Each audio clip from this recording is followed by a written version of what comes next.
Almost got it. We're in the neighborhood. There we go. Hello. Hello, Mover. How Oh are my you, gosh. sir? This is the professional operation, either the news or nothing. Boomer, you're in 1080p. It's the coolest thing. I did a podcast on Friday, and it's weird to see what a professional operation looks like in comparison to, because it's recorded, and I was like, oh well, he'll do everything in post or whatever, and he's like, okay, 3, 2, 1. Hello, everybody, welcome back. And he does the whole thing in one take, and he's like thanking the sponsors, he's thanking the people that pay him, and we have yet people to pay do him? a. Right. Well, that's probably why he's more professional than us. Yeah. However, Gonky. Yes, sir. On that note, what's broken this week?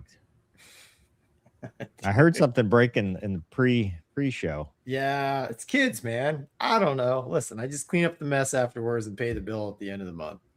That's right. I know. Yeah. Great. How Hey, you been? whose podcast were you on?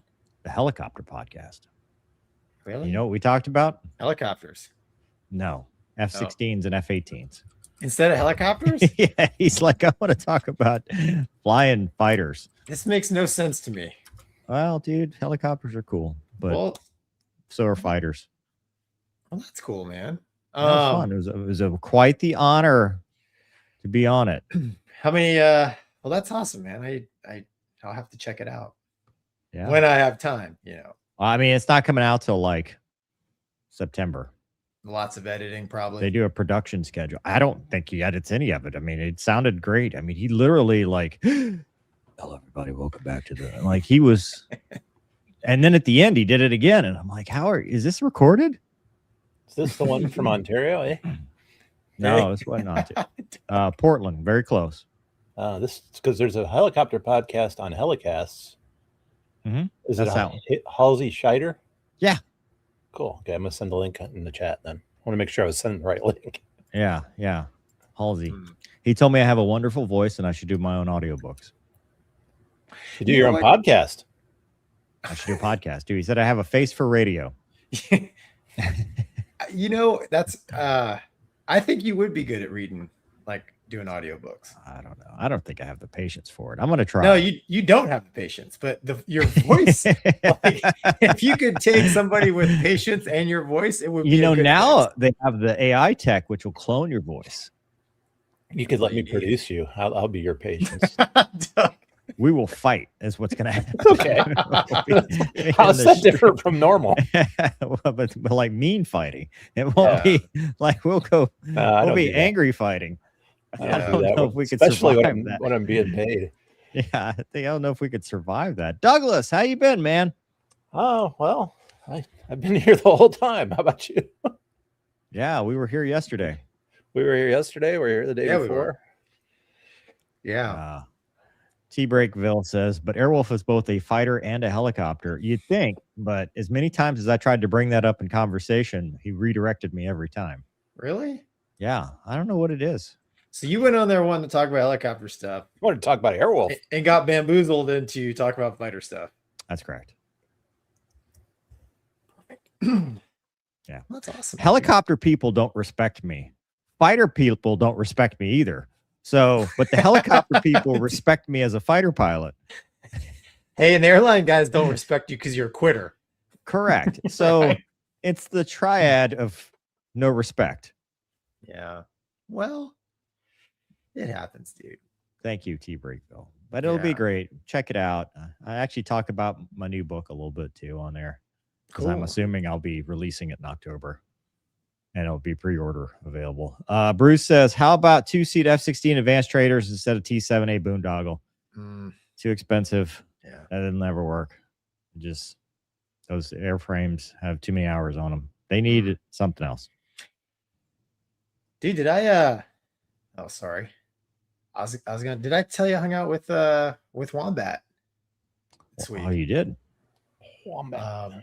It's interesting because well, I don't get to see him much for one, which is tragic, but it's like the old times. But the funny thing is, since we both have boys that are like literally 2 weeks apart in age, It's literally like watching a mini wombat and a mini Gonky. And so it's just, Doug might appreciate this, like the things you hear from a 7-year-old. So they're playing all day, and literally, like, I'm sitting there talking to Wombat about something, and the two boys walk by, and I hear Wombat's kid go, "So where'd you meet her?" And, and Riff goes, "She goes to my church." And then Wombat's kid's like, "Really, in church?" And then they just keep walking. And I'm like, "Wait, I want to hear." This is juicy. I'm like, "Wait, they're 7." Just like, pretty sure me and Wombat have had these conversations when we were much younger. You were 26. When we were 26, they're 7. They're both 7. So no, it was cool, man. It was well, honestly, dude, we just sat there and watched him. My kid has no fear. He thinks he can dance, but he can't.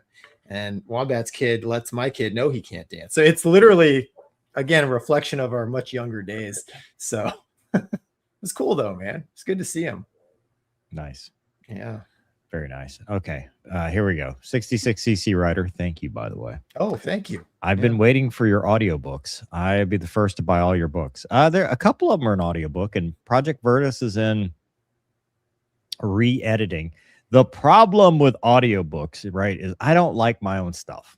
So I don't ever read my stuff after I've written it. I don't like listening to the audiobook. So I like to farm that out. The problem with aviation stuff is not everybody knows aviation like I do. So, they'll be like reading stuff that you're like, how did you pronounce it like that? Like, what? Runway 18. Like, huh. Okay. Well, Mover, I'm somebody I can't read, so I listen to a lot of books, and I always prefer the books that are read by the author, because a lot of times, man, they'll explain some of that, or they'll, add a little something to the story that you wouldn't get, I don't think, if it was just, if you just so I have to stop and explain it now too. It's almost like you're sitting, it's almost a conversational storytelling, like if you were telling me a story. Do you read or listen to fiction? Or is this just like, how do you know these words weren't already on the paper? I mean, I don't, because I don't read. I don't have the text version. Are you sure that's just not how a book is? Because I'm pretty sure books should tell a story. No, because you can tell when they kind of break from storytelling to add something or to explain something. Historically, I have notes and they're reading the footnotes. Yeah, maybe. I don't want people to think it's me. Like it's autobiographical. Like if I were doing an autobiography, I could be like, yeah, that's me. But it's a first person book, so it does seem a little off. Anyway. I think you could pull it off. It would take you many takes. A long time. Fire Marshal Bill from TWA says, Mover, you should hit up Cletus and talk flying helicopters and driving in a Crown Vic race. He commented on our video we did. See, I told you helicopters would pay out. That one where they're spinning, and we had David on. And everybody said he dropped the cyclic, which no. Cletus responded, or at least his account responded. So I responded, hey, when are you coming on the show? I would love to participate in it. And I got no answer again. I've now slid into his DMs because he follows me on Instagram. I have now replied. I don't know what else to do. Oh boy. This is my dating life. This is kind of like, remember in high school when you called her 16 times? Yeah, I could put the sign on the overpass. Like what else do I have left to do? We have to create an event and invite him to it. We're doing this thing, and we'd really like you to show another up. DCS event. He iRaces. I don't know if he DCSs. It's the natural progression. We just need to buy a Crown Vic and go over and challenge him. We have a Crown Vic. Yes, one we're willing to bend up. Well, for the right price, Doug will bend up anything. Yeah, that's absolutely true. He's a Tesla guy now. That Crown Vic's worth nothing to him. The show can easily afford to write off my Crown Vic. Yeah, see? JD says Mover's the Rodney Dangerfield of aviation. I get no respect. Most people don't know where that is. Reload. Did I get here before Plexi? Hey, Reload. You commented before Plexi. Thank you.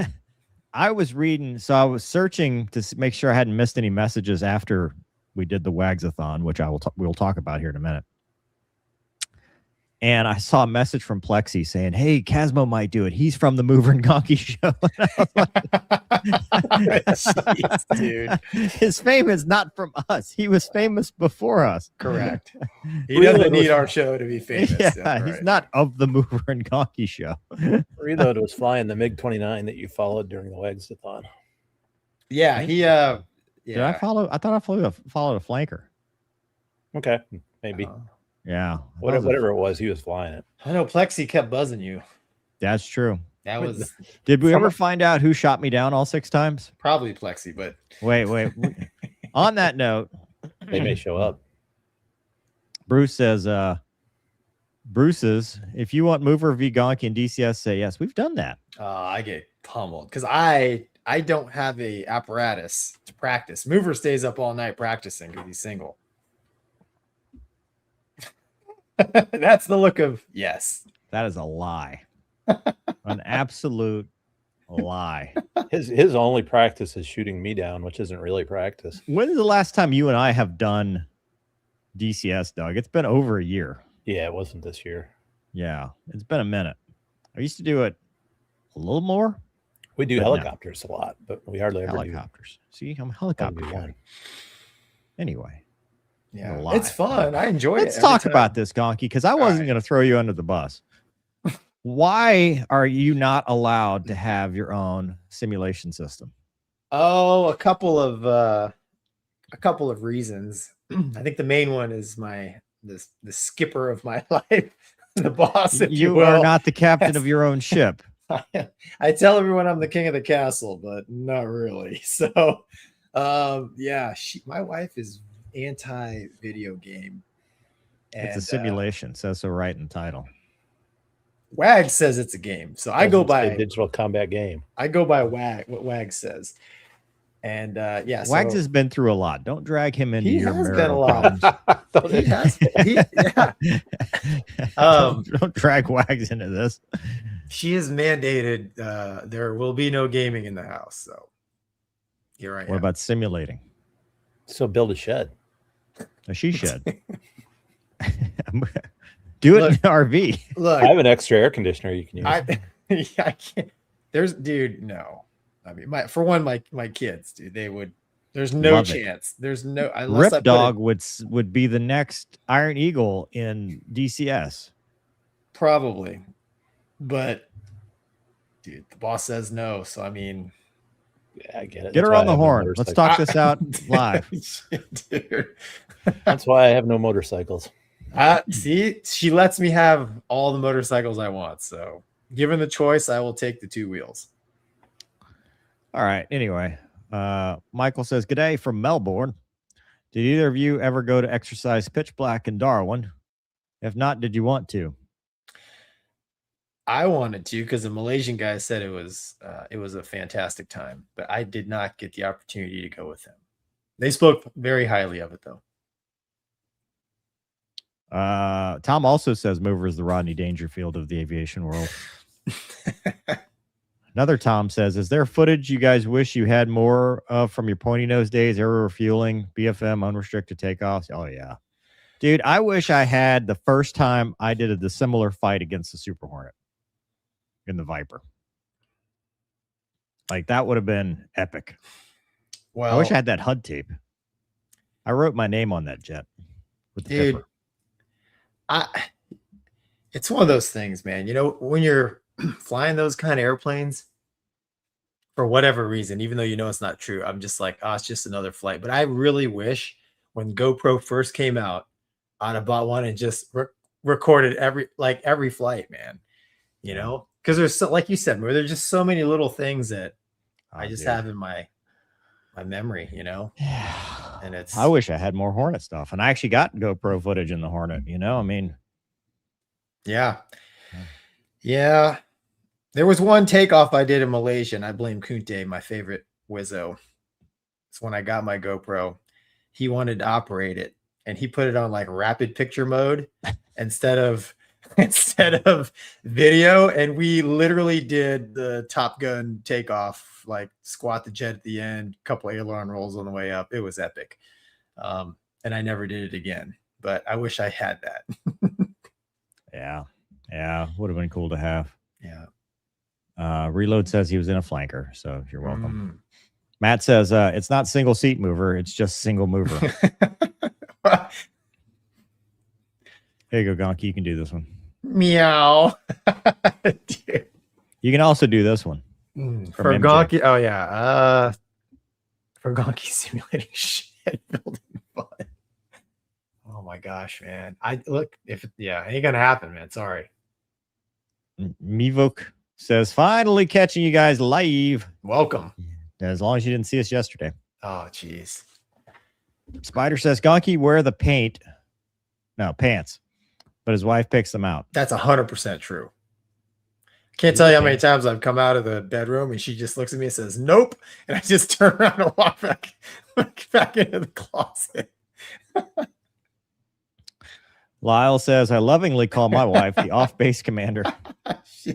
Yep. Full Afterburner says, so nah, Gonky, by that logic, you're allowed Falcon BMS and X-Plane if DCS is a game, XP and BMS are simulations. Dude, listen, I don't know if in this court that Gonky will be appearing before if the legal definitions apply. Her definitions apply. That's all I know. Yeah, it's whatever she thinks it is. It's correct. not what the actual... No. Not now, Ma. Simulating. It took her a long time to realize that me sitting in front of this computer doing stuff is work at times. Instead of just online. So you found the one woman that was perfect for you, Gonky. Yeah. She's also anti-technology. Julie says, happy wife, happy life, right, Gonky? That's 100%. Fortunate Father says, played Vehicle Pursuit bumper cars more than once with a Crown Vic back in the day. Very hardy to bend one up. Proverbial tank. There you go. Yeah, they're good cars. Great cars. Saf Broface Vertus says, I got my Super Hornet ride for my aviation cruise. It was awesome. I don't think the person who designed the harness and LP was thinking people would step into it with boots and a G suit. I never got that, Gonky. Why do you have to step into it? Why didn't they just put quick release clips on it? Probably because of the deal they got on that apparatus. I mean, let's be honest. Yeah, stupid. Old Navy guy says, get Samuel Jackson to narrate your book. Audiobook. And Captain Jerry Donnelly says, I wish I had video of all the hurricanes I went through on my ships. That'd be awesome. Yeah. Heck That'd yeah. be wild. I wouldn't want to do that. All right, Gonky, let us debrief the Wagsathon. It's Operation Wags. I like to call it the Wagsathon because, well, it's more important than Toyotathon. We did that yesterday. It was a learning experience because we had never tried to do streaming DCS through StreamYard because someone in this house is not allowed to have a gaming apparatus. Therefore, we had to accommodate him due to his disabilities. And I'm talking about Gonky. So we tried, and it didn't work out so well. However, that's not to say fun and laughs were not had. We did still have a good time. And I got 4 highlights that I wanted to share and talk about from our event. The first, my plan was to be Red Air. I didn't read the brief at all. Standard. I picked the farthest point I could by accident because it was alphabetically correct. And I was in a MiG-29 with heaters only. So our first clip is on takeoff and the hilarity that ensues. Oh, I told you, dude, it's a MiG-29 with you. Did you forget your weapons? Is it totally slick? Don't fly away from the ground mover. Oh, dude, look, the SAMs are shooting stuff. Uh-oh. Uh-oh. We're not as safe as we thought. Wait, aren't they? Is that the Gettysburg out there? Aren't they your friends? I don't know, but I'm spiked. Oh, dude, you are. I am clear to push. There you go. Go southeast. Defend southeast towards the fight. Okay. Hold on. Bad things are happening. I'm going low. You gotta turn that raw gear off. It's distracting. So that was the first one. That's funny, Southeast dude. was the direction of the fight. How many hundreds of miles were you from the fight? I don't know if I'd have made it on a tank of gas. Not in the MiG-29. I don't think that would have been the best. So then, of course, the peanut gallery decides to trash talk the fact that I'm a little bit far from the war. Because there's a human AIC if you know how to AIC being radio. intercept That's controllers. You've got me and Doug. No, we're midnight. Midnight being AIC is Not by working. choice, just because I don't know how to work it. Dude, if it's like a 500-mile trek down to where the fight is, you're. Well, look, dude, it's about how long can I stay alive, and I'm doing a pretty good job, all right? That's because you are in another time zone from where the fight is. It does not count, dude. This is This doesn't standard, count. Gonky. This is what I've trained my whole career for. Yeah, it's like say, Mover, what'd you do in the war? I was a recruiter. Okay, so you stayed out of the fight. So then we kind of gave up on that idea of the MiG-29 and found another place in the Tomcat. Finally, Which Mover did finds a not fight. go so well. Do you even see who's? Oh! Oh! Oh, no! Oh, it's dark. Oh! DOF for Go Alan ahead, up Mover's there. chair. Help! Eject. Help! Eject. Eject me, Wizzo! Dude. Oh, that was absolutely textbook. Where is he? Who? Boom. I saw the guy. Oh, What- oh, oh, what oh, was it? oh, oh, help! What was it? Help! I need a young priest and an old priest. The power of Christ compels you. The power Dude. of Christ compels you. Tell- Oh, oh no! Help! What is happening? Help me! Oh, dude. Help! Luna! Come here! I can't. Oh, that's funny. I, You've got too much motion in that chair, dude. dude, I'm telling you, release the slot. Hit the stop button. Yeah, you got the big red button enabled. Whew. Dude, you need the emergency stop button that they have in simulators. That thing Yeah, was there is rocking one. and rolling. There is one. I don't know. I think the G's were too heavy. I couldn't. Don't know why that happened. But finally, it really degraded to the point that my audio apparently got really fast. That's right. Well, as soon as he takes off, shoot him down, right? Then you win. Nah, he's on our team. Mover talking like Alvin and the Chipmunks really ties the stream together. Oh, that's hilarious. Accurate. That's right. This is actually his combat voice on the radio. That's how you sound. Cool. Don't run into him, dude. Oh, he's holding short for no reason. Why Go. is he holding short? Look, I'm gonna go around him. Oh, Like I got. oh jeez. We'll clear. This is how you get kicked off the server. We'll clear. Look, we got it. Brother. We don't have time for your shenanigans, Viper Man. He's probably like, I got to follow this Hornet to the fight.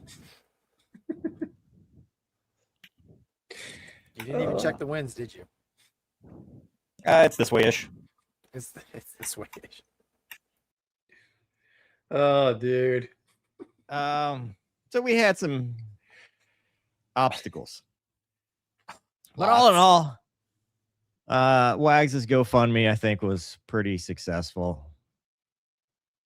Yeah, it did you get- is $143,630 raised as of right now. So That's awesome to hear. Well, you get shot. You get shot down 5 or 6 times. Never saw the least. guy. Well, one time I saw him when I was in the chute. Oh, not sure. Flew that- by. Not sure. I mean, we learned about man seat separation. We did. You know, DCS does simulate that. It If does. you're above a certain altitude, in the mountainous region, you you may have to do it yourself. Yeah. Yeah. It was good. It was fun. I mean, it made it hard because I couldn't see It was blurry, just like, you the Yes. playback there, which was not ideal. And then you sounded like Alvin the Chipmunk. Correct. Was weird, but it was a good time. I had a good time. Yeah. The funny thing is I had a nice, steady 45, 50 frames a second. Everything was looking good. I had some control problems. Didn't work out too well. Definitely. Yeah. Had some control issues, but yeah. Look, it's the friends you make along the way. And the problem with that is it was kind of a beyond visual range setup. And oh, yeah. Yeah. Because you in the Tomcat, you had sparrows. I had sparrows in both the Tomcat and the Hornet. You did okay. Yeah. And yeah, I noticed you doing a little radar work and stuff. And it's like, I want to go to jail, so I will keep my comments. There wasn't any radar. I was ACM modes, dude. You were ACM, but you had. What I'm saying is, you had a radar and you had radar missiles.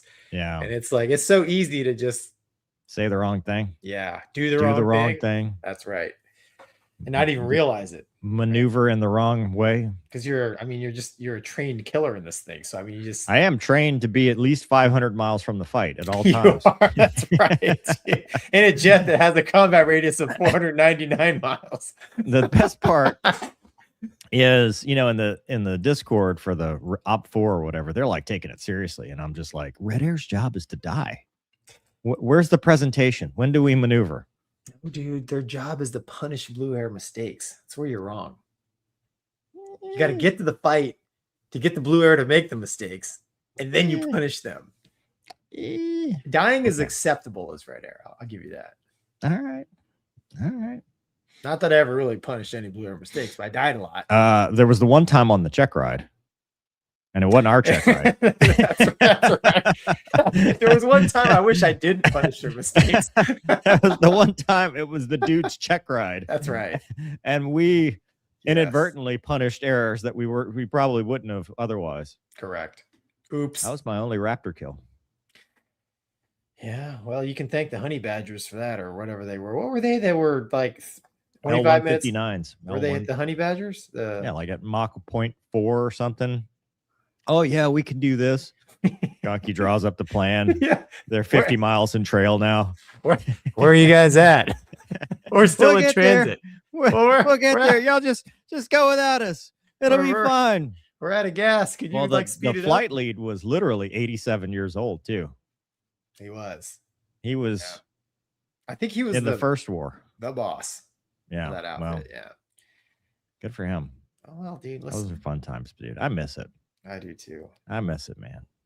I know. I miss it. Had a good time though. If we can figure this out, Doug and I were talking. We need to do this more. Do what more? DCS? Yeah, the trash talking. Oh yeah, dude. Listen, I'll throw spears from I don't cheap mind. seats all day. Mean, I need a chiropractor after being shaken about, but especially, man. I mean, for a good cause too. That's what made it cool. I mean, an hour and a half flew by. Honestly, it was a good time. Yes, it'd have been way cooler if you had actually gotten a fur ball. But I mean, as it was, takeoff and blowing up is pretty much. It would have been cool if you could have seen any of it. That too. And well, I did. It was just in like 144p or whatever. It's like how you dream. A lot of that is how my nightmares go, where I'm like pulling back on the stick and the nose is going over and nothing I do keeps it from lawn darting into the ground. Yeah. Very realistic. Ethor says, Gonky, tell your wife you can get sponsorships and make some cash. Go buy her some shiny new jewelry or something. Probably another promise I can't keep. Big Alb Sweden says Mover versus Gonky's wife in DCS. When? Nah, she'll never, dude. She does not.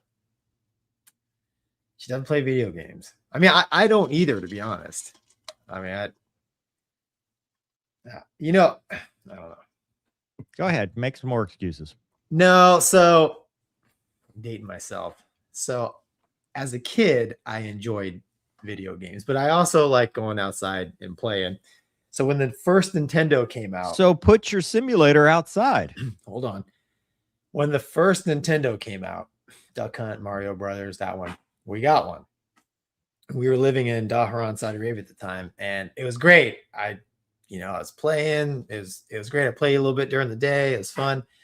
And then my dad woke up at like 2 a.m. one morning, and he heard a noise come from the living room. He went out there, and my brother was playing video games at 2 a.m. And my brother was 2. At the time, he was probably like 9. And the next day, my dad took the Nintendo, our controllers, and all of our games and donated it to the youth center. Wait, and that was say out there. Did you have a sim shed out there? Out in the living room. Oh, okay. Out in the living room. Had, So like, that outdoor was the facility. end. That was the end of video games until much later. We got a desktop, and I did play a little Chuck Yeager Air Combat on there, but dude, it So wasn't in this- the house because my parents are like, nope, and we played This outside. can heal your childhood trauma. I think my brother has the trauma because he was devastated because he played Yeah. a lot more than I did. But that's why I just never. Yeah, it's fun, but I don't know. Okay. Did I already do this one? Jay Walker says, not going to lie, DCS was painful to watch. I'd rather have a safety briefing. When Gonky said fly away from the ground, I died laughing. He also says, mover looked like Goose trying to reach the ejection handle. Mach says, got home from a trip yesterday. Was surprised to see you guys online. Truly one of the best episodes ever. See, Gonky? Wizzo Gonky was awesome. Thanks, man. JD says, can I rent that bull riding chair for birthday parties? Just add some horns. It'll do like roller coasters and stuff too. It's mainly for car games, right? No, Oh, okay. does it all. You had one at Pensacola. Wings and things. Yeah. It was it was fun. Pneumatic Elephant says, hi, all, missed the live show a lot. Watched all the reruns. Thank you for your continued inspiration. Keep on keeping on. Everyone, buy Project Virtus. I agree with that statement. Evan says, saw the Raptor demo at Cold Lake Air Show in Hulai. No Hog, Amy, or Viper static displays, though. Your airplane's busy down there or what? Probably. Yeah. That's cool. Oh. They sent the Raptor. That's awesome. That thing's got quite the demo. Tom says you forgot the spin out 180 takeoff roll. Yeah, that was probably one of that was probably Mover's best move. The 180? You saved it. I mean, it was totally by luck, but you saved it. 66 easy, right? My gut is still hurting from the laugh fest yesterday. Made my day. See? Thanks, man. Yeah. Lance says, never had so much fun being bad for a good cause. See, there you go. MJ says, the fact that you push forward despite technical issues and being secure enough to laugh at yourself made this stream great. Thanks. It was fun. I don't know if we're secure or just stupid. For Wags too, man. Come on, the show's got to go on. Thomas says, Mover, you forgot to turn on the IR cool switch and departure spin for the Tomcat. Give Luna and girl some treats from the audience. Yeah, thanks. Yep, all invalid shots. Stupid Magnet says, watch the Wags deal. Mover needs a bit of practice and pointed birds. Ouch. Oh. Ouch. Ouch. Getting debriefed here. Gray Squid says, streaming DCS is fun. They're getting the second settings just right as the final boss. Joe says, Gonky, be careful. You call DCS a video game. Yeah, I know. It's a great video game. Last Order Production says, I know you guys might get in trouble flying the Hornet and Viper, but I'd love to see you guys fly Frogfoots and Flankers. We did fly the Flanker a little bit, didn't we? Yeah, I tried the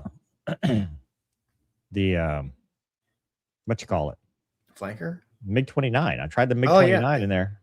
I didn't. Do they have a Frogfoot? In the, That's the free one. Oh. Like if you do nothing, you get the Frogfoot. Okay. So comes with it. All right, Gonky, let's actually talk about something today. More news out of DCA. Marine One lost. It's not really a near miss. It's more of a loss of separation. The FAA is investigating air safety incident involving Trump's Marine One helicopter. Federal aviation officials are investigating an air safety traffic incident last Tuesday involving the military helicopter carrying the president, according to Reuters. And air traffic control audio, it says, didn't appear to be a dangerous close call, and they weren't converging. Marine One took off from the ellipse just south of White House on Tuesday, but air traffic at nearby Ronald Reagan continued for a couple minutes afterward. Growing scrutiny, extremely crowded airspace. They talk about the Black Hawk crash. Tower 1, do you copy? We're going to listen to the actual audio. However, the transmission was broken and unreadable. Minutes later, they said they were departing on their planned route, and the controller replied, you said you're proceeding as briefed, and then warned the helicopter about a regional jet taking off. Saw the plane held their position before flying on the Joint Base Andrews, Air Force One flight to Los Angeles.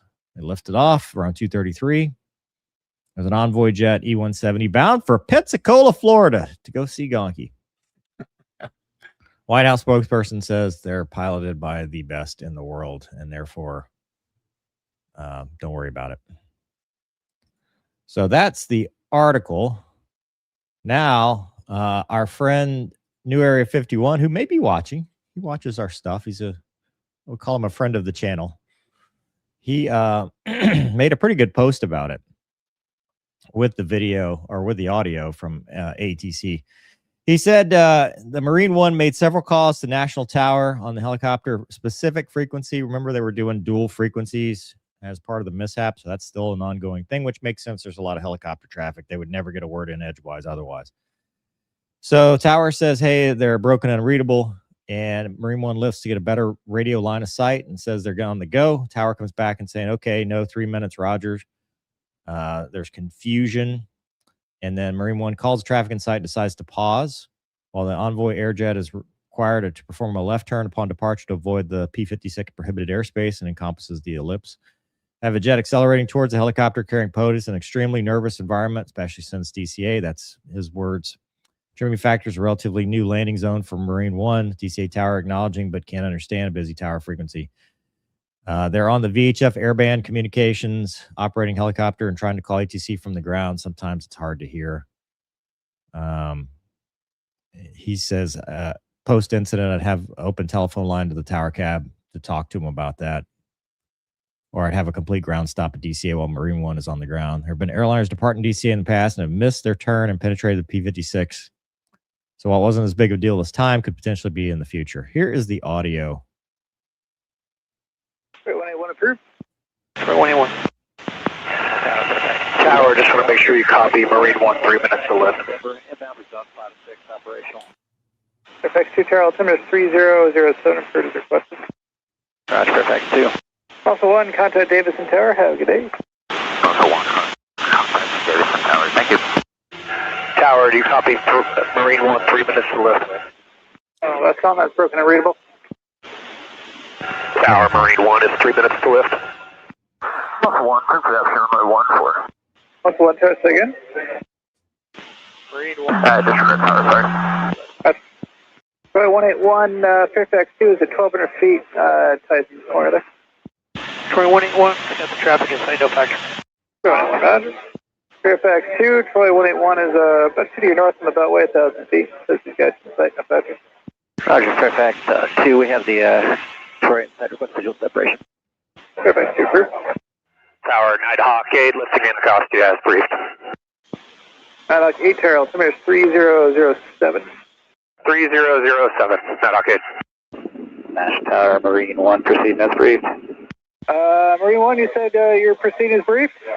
National Tower, that's Marine 1, proceeding as briefed. Marine 1 Tower, altimeter is 3007. Okay, no 3 minutes. Roger, proceed as briefed. 3007, Marine 1. Marine 1, you got traffic rotating off runway 1, E170. Marine 1, visual traffic. Marine 1, Roger. 2181 for the switch. 2181, yeah, pre-exchange approved. Have a good one. We'll see you. National Tower from Marine 1 will be doing a momentary delay. Marine 1, Roger. National Tower, Marine 1, proceeding as briefed. Marine 1, Roger, proceed as briefed. All right, Gonky, what you think, man? Well, sounds like the helicopter guys got it suitcased. They're Marine One. They're very good at their jobs. 100%, yeah. I've never flown in and out of that airport. I know we talked about it in the past, how busy it is. I know you think that it just needs to be shut down. I'm surprised, man, when the POTUS, is that not a true statement? I'm pretty sure. You're muted, but I'm gonna assume that you're saying, yeah, Gonky, you're right. You're gonna get me hate mail before I'm even eligible to talk, Gonky. Go on. Well, anyways, I'm surprised that anytime the POTUS is taking off in his helicopter on there, I mean, they should be freezing all arrivals and departures, because that's very close, right? I mean, it's close even if everything goes well, and I mean, I don't mean close by like, you know, near miss close, but we're just talking about airspace wise, right? Infringing on each other. So I'm surprised, dude, when Marine One is flying in and out of that area, that they're doing departures and arrivals. But I mean, they handled it well. I'm also a little surprised at the poor communications between Marine One and Tower. It sounds like some of that stuff is suitcased, because, you know, Marine One is just telling them we're as briefed, which is, nobody knows what as briefed is, right? For security, which is good. I'm just surprised they don't have a more secure line of communication with Tower. Like, you know, hey, Marine One's taking off now, freeze all departures and arrivals. That's a really good point. You'd think like the Secret Service would be like in the Right. tower with them. Like, Yeah. hey, you see the helicopter? Shut it. Yeah. I mean, given how busy that airport is, its proximity to the White House, and, you know, the president has a helicopter that flies in and around all that airspace. And then obviously all the attention we've had with helicopters and airliners flying in and out of there. I am really surprised that Marine One doesn't have like a dedicated line to the tower. Like, hey, this is your 3-minute warning. You know, everybody who's, you know, last departures, last arrivals, have some people hold whatever, but we're going to be airborne in 3 minutes. Like, nobody else is flying in this airspace. And, you know, maybe that's not operationally or logistically possible at times, but I mean, you know how it is, dude. When Air Force One arrives somewhere, nobody else is. I mean, the Cessnas aren't in the traffic pattern when Air Force One's landing, you know? So I'm a little surprised that communication snafu even happened. That's a good point. So that's why. I mean, both sides handled it very well professionally. I mean, yeah, I even like the tower guys. No 3 minutes, and we're going to get another slightly unprofessional response from, you know, later segment where where they're snappy with military. But well, in this case, and I'm sure the tower doesn't know. I'm sure the tower doesn't know what Marine One's plan is, or as brief, right? Because the tower guy, he's just trying to put, he's just trying to keep the operation going as smooth as possible. And then, holy cow, we got POTUS taking off in his helicopter over here. Not sure what as briefed is, but I know I have to keep stuff out of that airspace. I can see how it can be a little frustrating. I don't think he meant it as disrespectful. I think it was more of a question, because Marine One possible pilot deviation. Well, ready to copy the number. Well, no, not that. Like for his own planning purpose, whatever 3 minutes means. I mean, I imagine that's their 3 minute heads up. Like, we're going to be flying. Yeah, it gives them time to shut down the departures and the arrivals. Yeah, so I think the controller was more asking the question, like, no 3 minutes. It's like, okay, so, but by the time all that transpired, the ERJ was already departing, and I think they did the right thing by calling out the traffic, and the Marine pilots did they did what, okay, yeah, we'll just wait here, and I'm sure POTUS probably didn't, had no idea it was going on, because they handled it professionally. But I mean, there's room for some improvement for sure, like we're talking about. But I don't know. What do you think, man? Yeah, you make a good point about secure communication. I mean, you would think in 2026 there would be some level of nonverbal secure communication that does not rely on line of sight. SATCOM, like a CPDLC or something like that. The bottom line, though, is that DCA is a problem airport.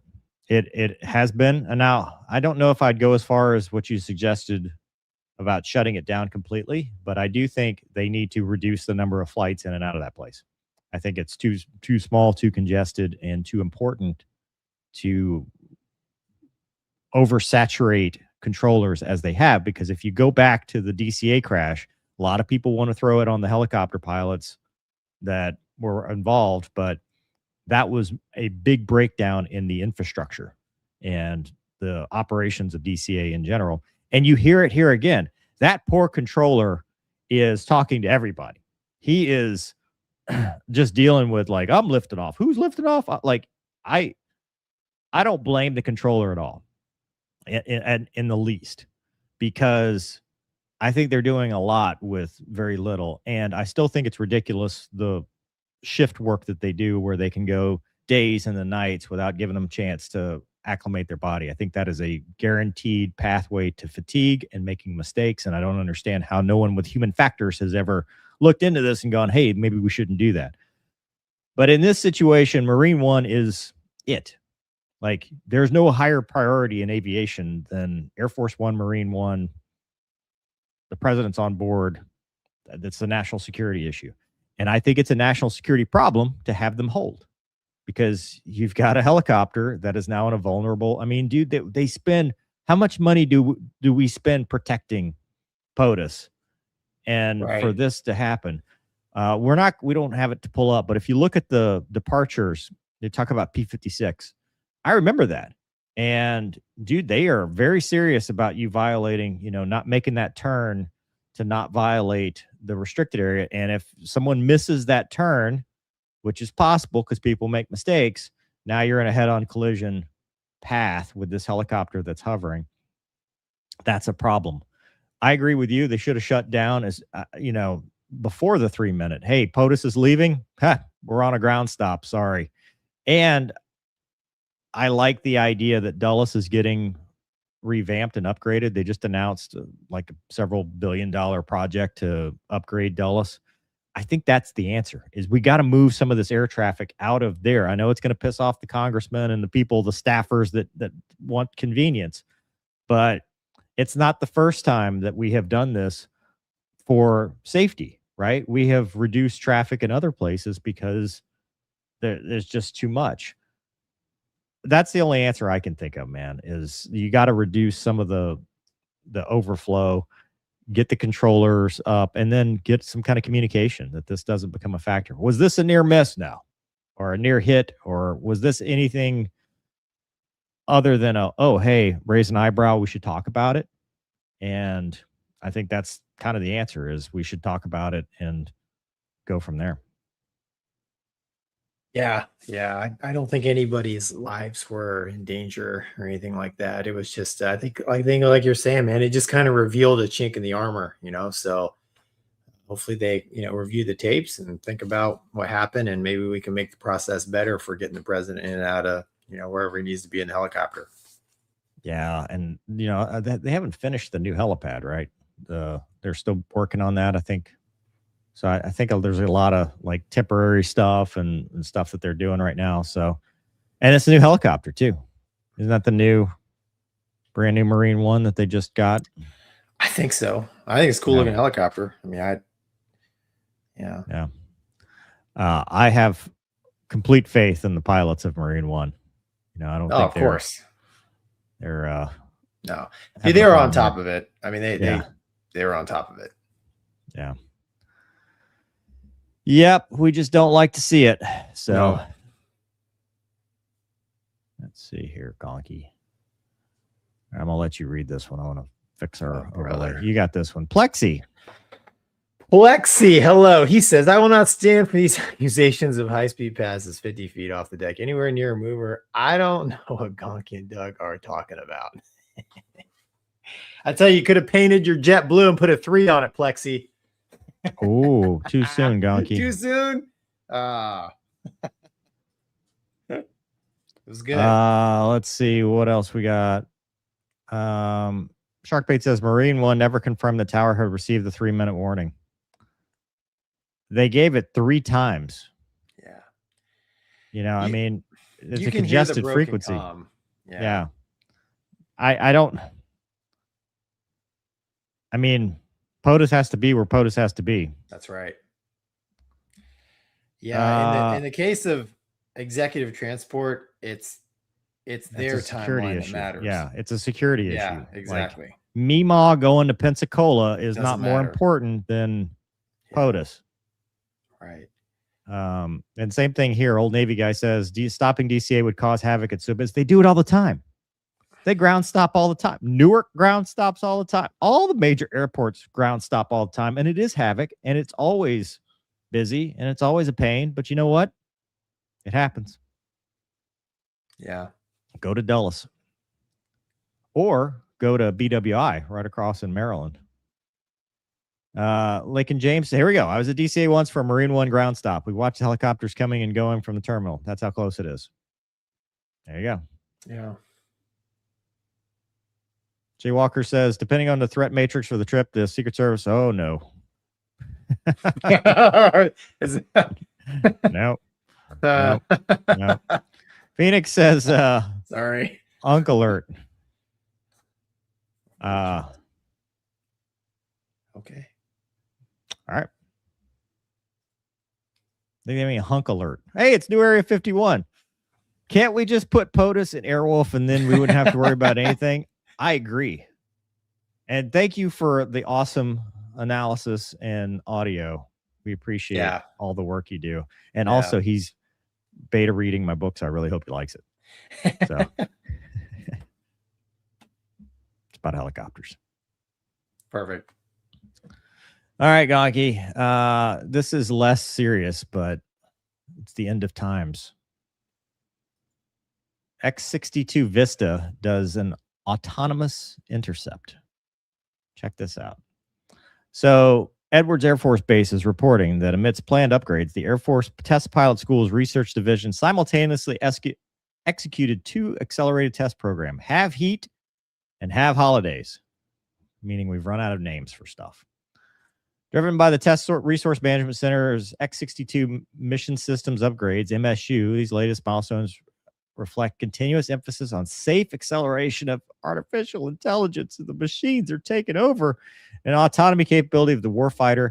They use the Legion Search and Track Legion pod during the Have Heat program. The X-62 demonstrated the ability of AI agents to ingest live infrared sensor data, directing the X-62 to autonomously intercept an airborne target in real time. It's a meaningful expansion of AI-driven control, multiple sensors for mission autonomy, says Lieutenant Colonel Strafascia, Dean of Faculty Research.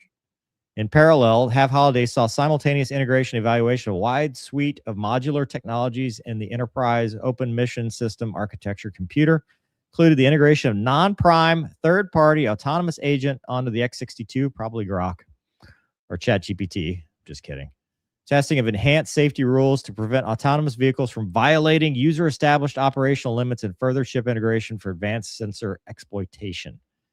This system of systems tests served as critical technical risk mitigation in the design and development of the logistics and integration frameworks required to maximize flight opportunities, paving the way for broader government, academic, and industry partnerships. All ground testing across the blended team of military, government, and contractor engineers was completed within 3 months under parallel compressed timelines. They're going to next, the plan is to integrate the RTX Phantom Strike radar and expanded sensor and computing capacity, addition of modern network data communications. Completion of the MSU effort will position this X-62 as a foundational enabler of the highest priority programs while continuing its legacy as a national asset. Agile, dedicated team can rapidly advance Department of War initiatives through intentional collaboration. And if you check out this, that's a picture of it. The Test Pilot School F-16.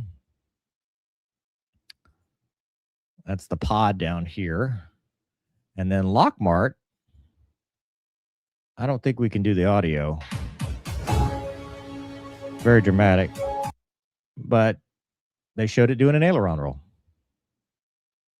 So that was nice of them. And an unrestricted climb. And my favorite is that the autonomous jet actually has twice as many people as the normal jet. AI needs twice the help. Anyway, Gonky, what do you think, man? Is this the end of days for us old school fighter pilots, or is it maybe so, sir, but not today? Yeah, I think it's maybe so, but not today. But dude, that day is rapidly. I hate to say it. It's I will say this. That Legion pod, I think, is pretty awesome.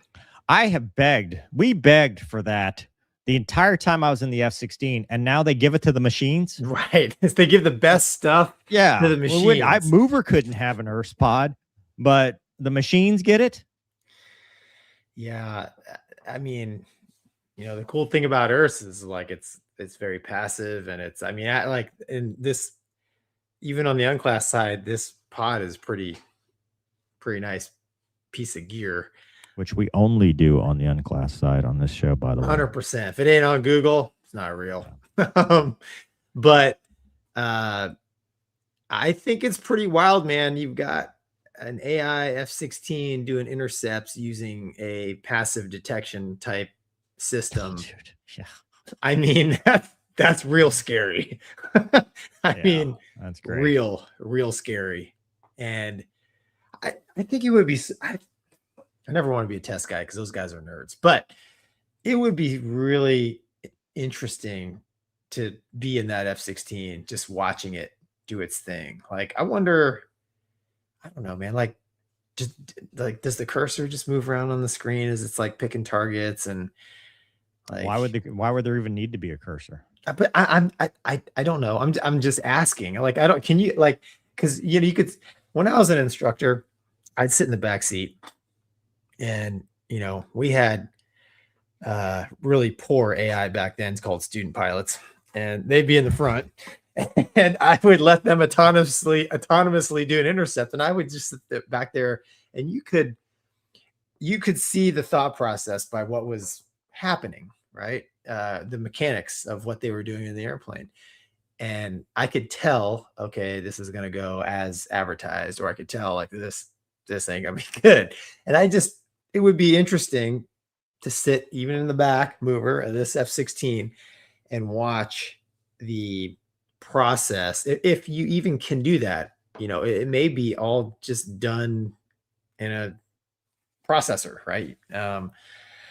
But I wonder if you can see via the displays and what's going on, what it's thinking basically to execute whatever tactics they wanted to execute when intercepting another aircraft out there. I think that's interesting. And then the other thing is, since it's AI and they did more than one intercept, if the first run or set wasn't perfect, I would like to see if it learns and fixes itself the second time, because that would be scary. You're right to call me out on that. I did intercept an airliner outside the airspace. That's correct. That's correct. So I don't know, man. I would like to just, be the proverbial fly on the wall and just watching what that thing is doing. But the passive Earth with the AI intercept wrapped up in the F-16 package is, if you're on the wrong team, that could be a scary proposition. I just want to know if it drives this intercept like my Yukon, where it drives like a teenager that just got its license and never thinks ahead of anything, and like will get in one lane and then realize it's going too slow and then change lanes back. Or if it's like the Tesla, in Mad Max mode, where it's just making decisions and it's faster than you and it's better than you and stuff. I've always thought that the limitation would be sensor fusion for the AI, right? That was always the problem, is like, how do you dogfight where it needs to be able to see everywhere all at once in high resolution and make the decision? And honestly, we're getting there. Now, I'm not too sure just in general about the Earth on the belly. That seems to have its own limitations, especially in certain regimes where you'd want to be. But I'm sure they obviously have thought this through. But you're right. The implications of that, of a totally passive sensor heading to the merge that's doing it to the nth degree faster than you and updating. because where I've always seen AI being useful is in some of the nerd stuff that we get bogged down in. You know, like, what's your, our rules of engagement for when you shoot and when you don't shoot, right? How do you sort groups? Whether you're going after this group or that group. I mean, it's making those calculations.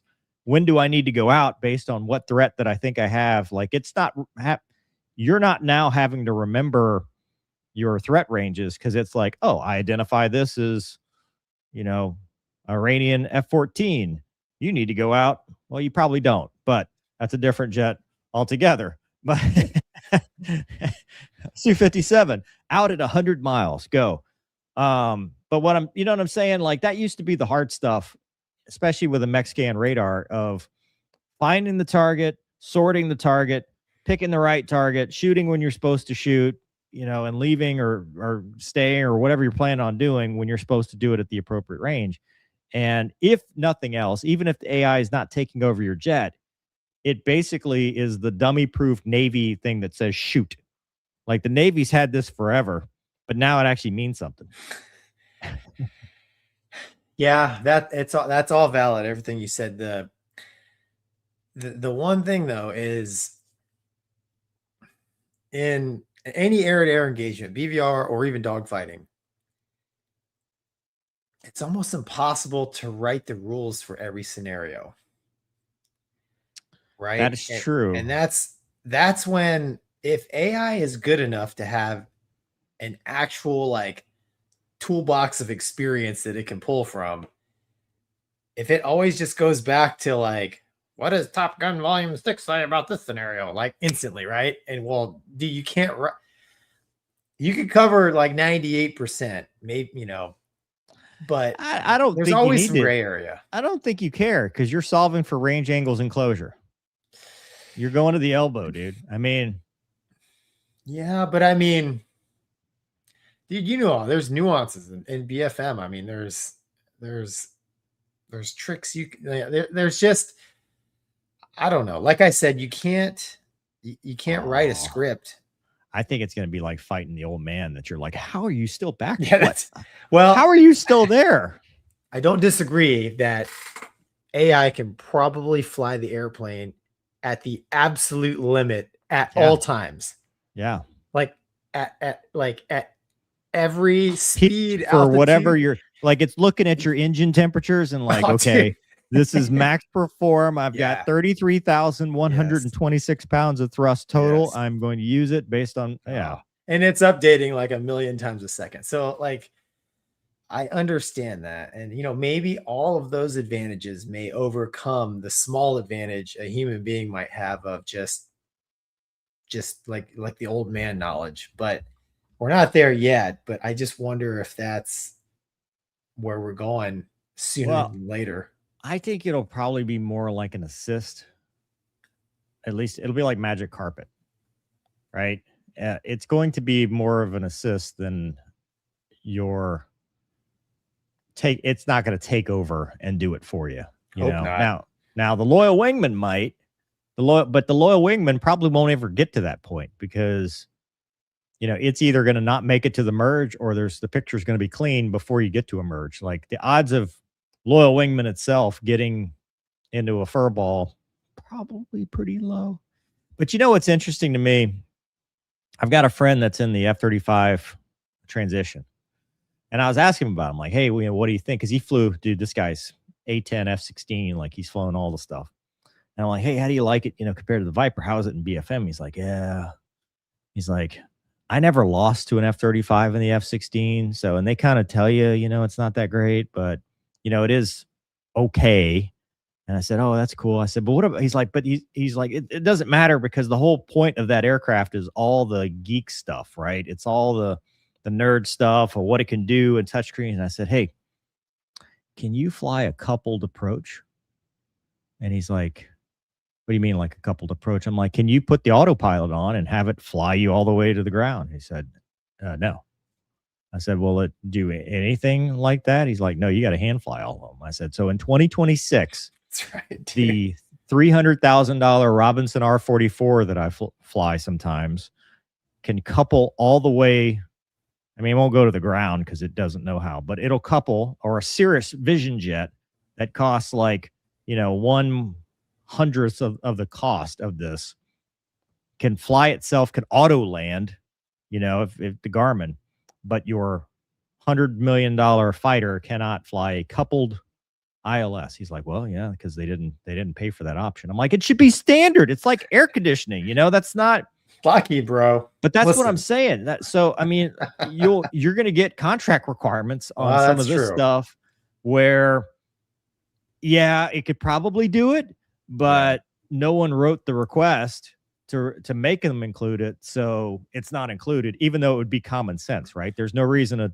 $100 million fighter in 2026 can't fly a couple to pro. It can't even fly an RNAV legally. It's got like rules and stuff. But it's like, okay, dude, come on. Really? I mean, you shouldn't have the same limitations. Yeah, I don't like it. I actually hate it because I think, man, the more you take the human out of the violence of war, most likely you may have more war, but I just, dude, the whole AI thing is, the curve is going like this. And it wouldn't surprise me if in 10, 15 years, we're having like completely different conversations of,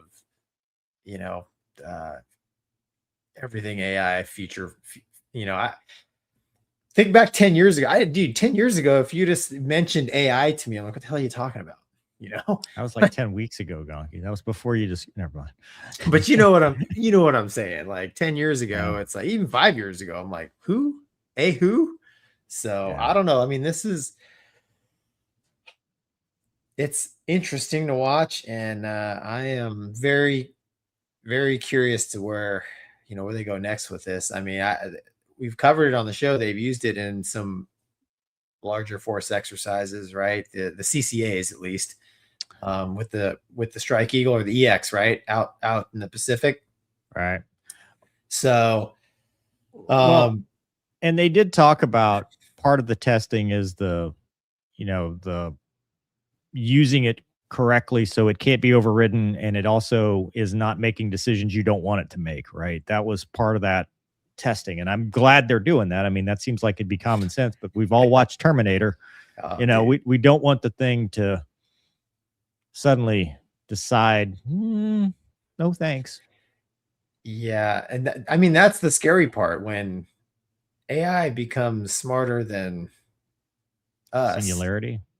Yeah, then we are no longer at the top of the the pyramid. But I don't know, man. As of today, this stuff's pretty interesting, and I would like to ride in that thing and just watch its thought process during an intercept, and then see if it learns and does the student thing, right? Gets better. Yeah. Well. All right. Cool. And Clark Bar says clankers get out. Okay. Yeah.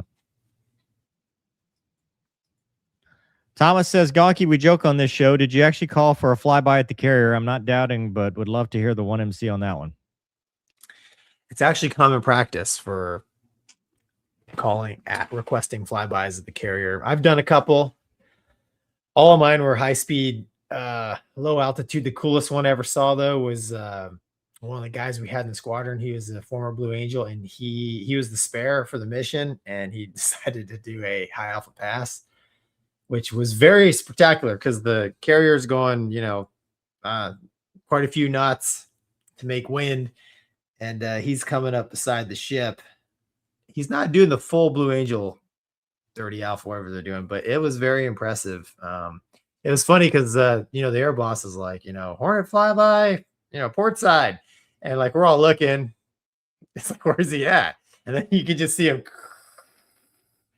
It's pretty cool. But it was pretty common. Hawkeye would do a flyby. I mean, pretty much we had S3s, they would do them. We worked with the French Charles de Gaulle. They would come out and do flybys of our carrier. We would do them on the Charles de Gaulle. So yeah, it's fun. And did he get in trouble? Actually, so yeah. So he didn't get in trouble by our skipper. he got in trouble by our sister squadron skipper, who he had a bit of a reputation of being kind of a Nancy. But you say you have no power here. Go back to your own lair. Yeah. I mean, that's kind of what happened. But I mean, he was, making his big deal was, well, what if you would have lost an engine? It's like, come on, dude. We're gonna play the what if game. Yeah. So, anyways, push forward and continue with your life. Recover and continue. Next question. B-Shoke says it's all fun and games till Hal won't open the pod bay door or become self-aware. The best we can hope for is Johnny 5. Keeps reading your lips. Yeah. Johnny 5 was a bit of a pacifist, though. So number 5 alive. Yeah. Tigaro says X-62 AI autonomous intercept gives me the Simpsons groundskeeper Willie Iraqi fighter jet vibes. I don't know that one, but that sounds cool.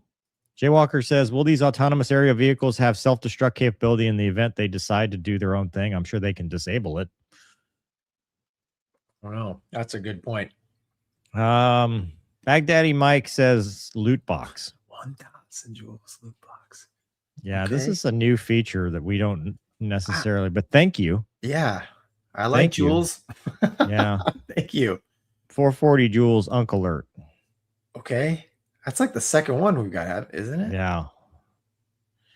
Thomas says, Mover, can they get AI to say, shut it, Wizzo, I want the extra gas? Oh, well, the AI gets rid of me. So then it's going to be, see, the hierarchy is AI, me, and then Wizzos. Yeah. Because the AI would rather have the extra gas than both of us. 100%. Yeah. Yeah.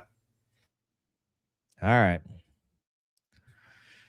All right, so speaking of POTUS, NORAD has been busy this weekend with some intercepts.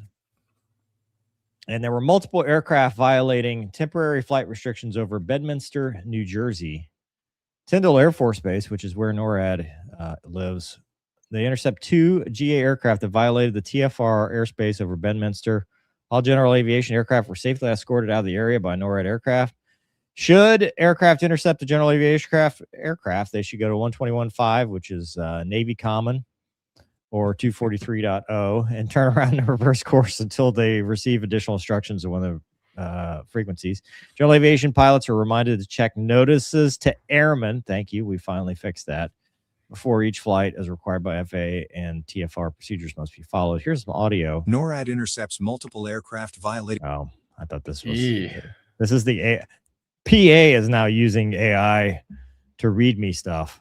Doug, we've got some audio from one of them, and it was a little contested. Roll the tape. Also from New Area 51. The TOI is flying northwestbound away from the TFR currently. He's still looking to intercept there. And he's currently outside. Stand by. 11, turn left heading 220 for now, just to hold you in the AP. Climb, maintain flight level 190. Center, Noble 11, request commit TOI 1.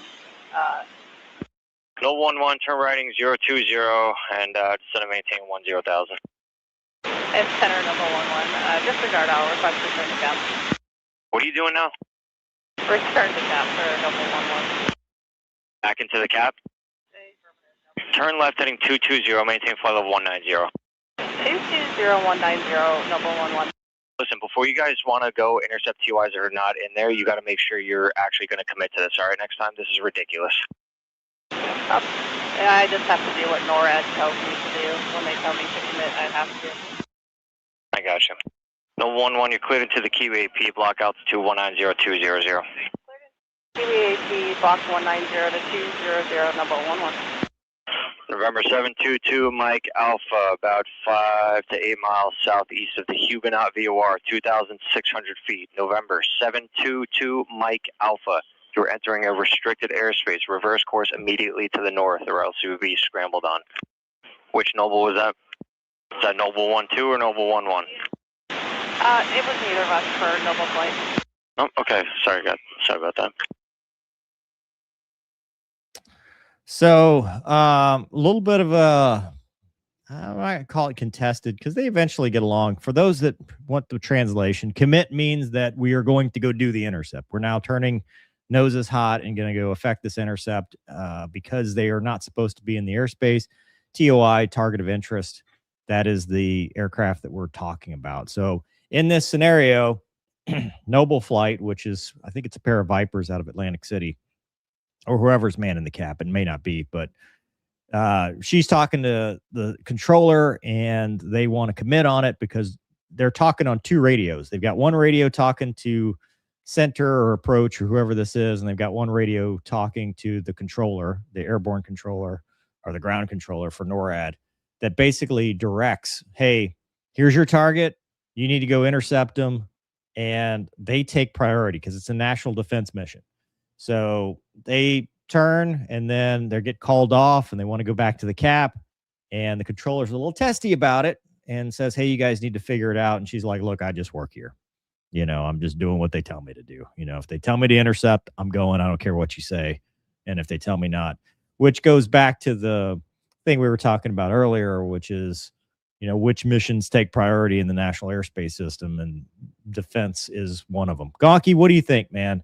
The other thing I will add, there were 2 intercepts. There's a video. Doug's got it up. You can kill the audio, Doug, because I think it's like Top Gun music. But you can actually see one of the Viter, the F-16 and the Cessna that has trundled into the airspace. So you can see there, they've done the intercept. What they'll do is they'll just rejoin on you, and it's not good to have armed escorts at any point, but especially not when you're flying a 100-knot Cessna. Gonky, your thoughts on both the interaction with the controllers and Cessnas flying into TFRs? Well, again, I'm a little surprised that the controller, clearly he saw the TFR violation. You would expect fighters to come out to do whatever. And as soon as NORAD was their call sign?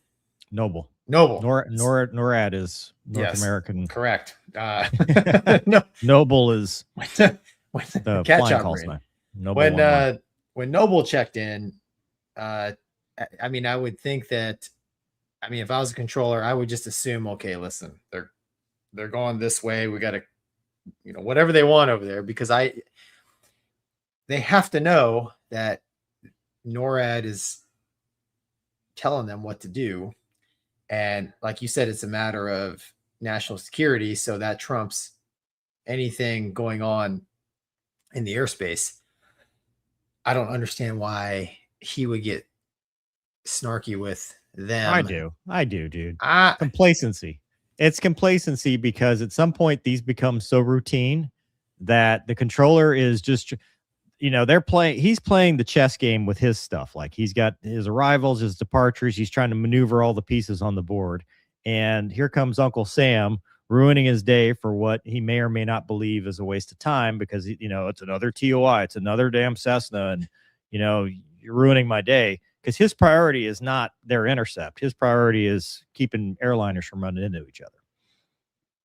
Well, his priority is keeping aircraft from hitting each other while coordinating arrivals and departures. But dude, like as a controller, I would expect you to know that, when you have an alert launch on a Cessna or whatever, they're going to do what they need to do. And you are not the one controlling them. So you're asking them, hey, they're telling you where they need to go.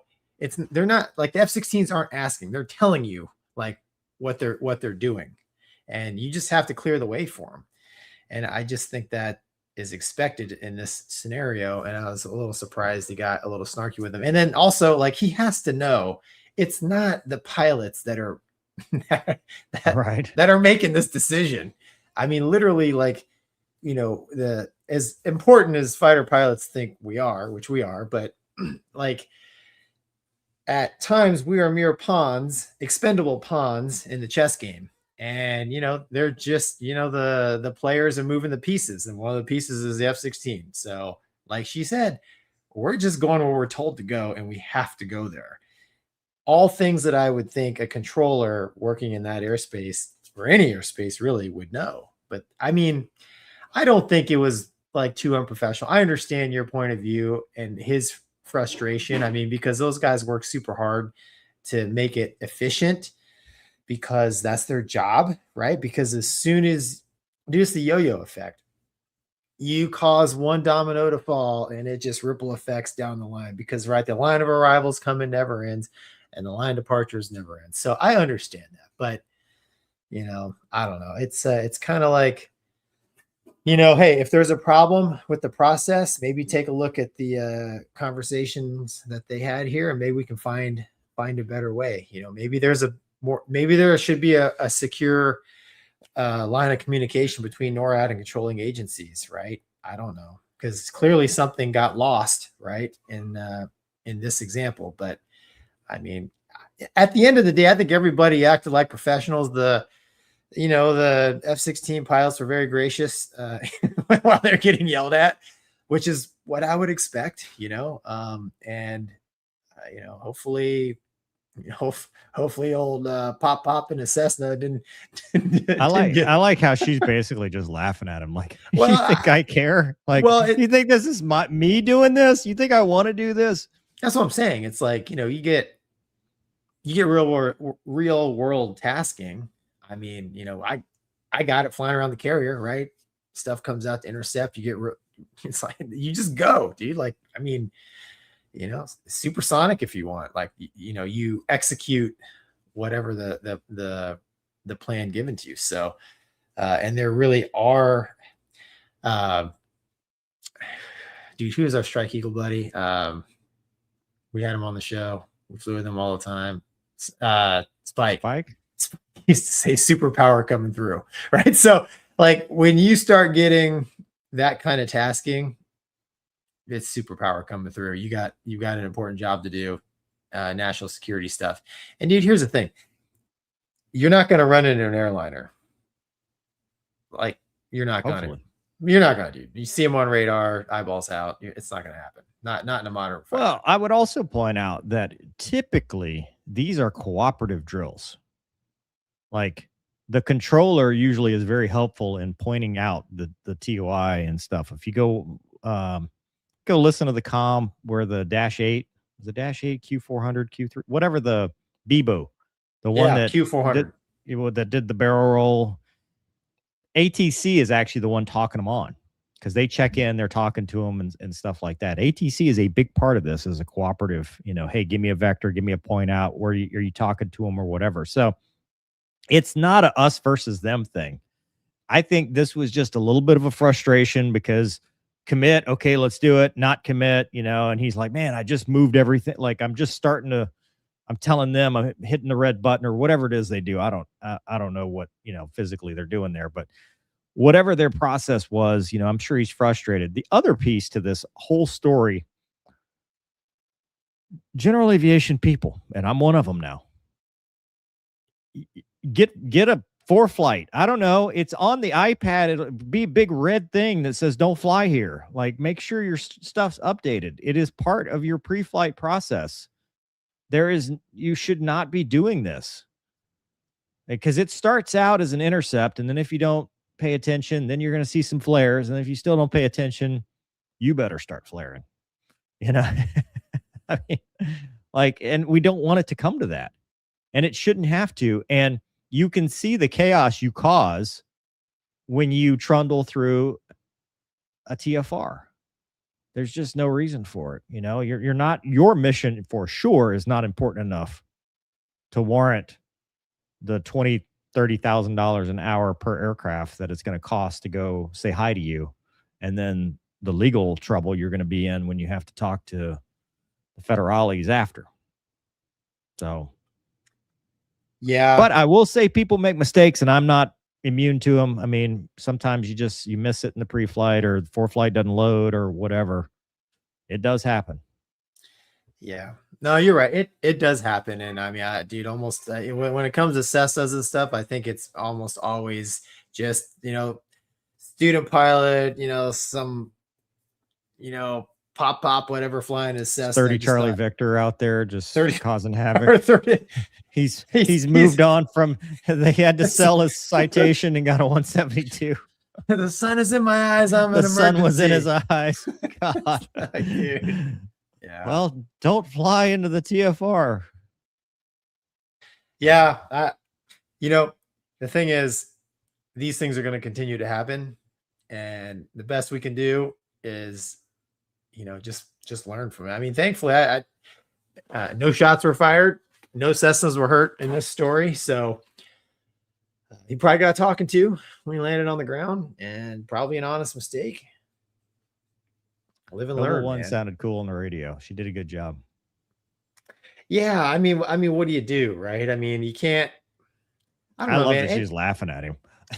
Well, anytime ATC gets a little testy with me, like you're number one, you should never argue on the radio. That's super unprofessional. Number two, it's like there's no winning, man. It's like just like I don't ever fly with the intent of trying to piss off ATC, and I'm sure they don't come to work with the intent of trying to make pilots mad, because that would be a long day. No, but good on them. Good on everybody involved. So it's funny. 30 Charlie Victor. I love it. Dude, you cannot take off. I'm an emergency. I'm taking off. The sun is in my eyes and I'm headed off into the sun. It's nighttime, sir. The moon is in my eyes. Don't you know how many radians of the moon? Anyway, Thomas says AI needs to learn meow and tomcats. God. Love it. Jay Walker says, got to run off to London Heathrow. Great show. Fly safe. Oh, wow. Awesome. Safe travels. Enjoy. Warhorse says, having been at NORAD previously and seeing the intercepts from inside out, I'll bet the civilian ATC got his ears blistered by the NORAD watch commander. Annoying or not, don't defy NORAD.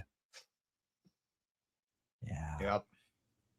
Yeah. You're a federal employee, and there's no higher federal employee than Uncle Sam. Yeah. Holly Movie Star says, clear the way like Independence Day, plowed a road. Yeah, I mean, it like Spike said, superpower coming through. I mean, that is we have exercised that a couple times. And my experience as a military pilot has always been, what do you need? It's very rare that a ATC guy got that. Like, they're usually really cool with us. Usually, yes. Yeah. But again, dude, sometimes like you just got to do. I mean, flying overseas, for sure. It is New York, though. Yeah, they're testy with everybody, dude. That's tough. That's tough airspace to be in around. Yeah. Gonky, do you think rhino cannon pylons look cool? Asked Mr. AKA. No. No, I don't. The reasoning behind the cannon pylons, they thought early on that during weapons, like releasing weapons from the wings, they thought that they would hit with the airflow. So they cannoned the pylons out. And the story I'm told is they realized after they built the airplane, designed the wing, that wouldn't be the case, but they'd already spent the money on designing the wing for the cannon pylons, so they didn't want to redesign it and make them straight. So as a result, we have a super draggy design on a fighter jet. Hawkeye says, even AI has moved on from meow. It's funny. Gonky, you're muted in case you'd like to. No, I know. I'm not commenting. We're good. Okay. Old Navy guy says, I like that mustache, dude. Spent 3 years in Cheyenne Mountain. NORAD ultimately owns all the airspace over North America if they want it. Supersonic anywhere, intercept targets. Yep. Like I said, it's dude, when NORAD takes control of the airspace, it's cowboy country. I mean, I know. I sat alert. Yeah.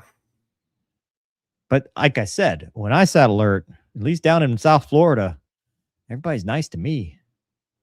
Because you're in South Florida, dude. You weren't up around. I know. There. I can't imagine. You weren't there. Yeah. Going up there. Oh boy. Crayon says for dinner, says just get Captain Steve, new buddy Kennedy Steve on the show to clear all this up. Wait, there's 2 Captain Steves now? No, there's the one. Oh. Kennedy There's- Steve. Oh, Captain Steve, and then okay. Kennedy Steve is the controller. I'm convinced they live in a stream house together. A retirement home of streamers. Oh, dude. Hey, listen, man. Good on them, man. They're living large, I'm sure. Yeah. All right, Gonky, tell us about the silky silk pan, and what that means for me as an American. Well, Doug, can you pull it up since I was unable to pull up the there we go. All right. So 74-8 confusion on board a Silkway West Boeing 747-8 freighter that was bound for Houston but mistakenly flew towards Dallas on Tuesday. The crew then declared fuel emergency with only 30 minutes of endurance left. The flight operator from Mexico City to Houston entered Dallas airspace instead of Houston's with 6,000 pounds of fuel remaining. The crew declared pan and requested immediate vectors to Houston's runway 26 right, unaware they were over Dallas. Controllers intervened, declaring an emergency and rerouting the jet to Dallas-Fort Worth, runway 18 right. Controllers redirected it to DFW, where the aircraft landed safely and later completed its intended route. We have, yes, play, Doug. Thank you.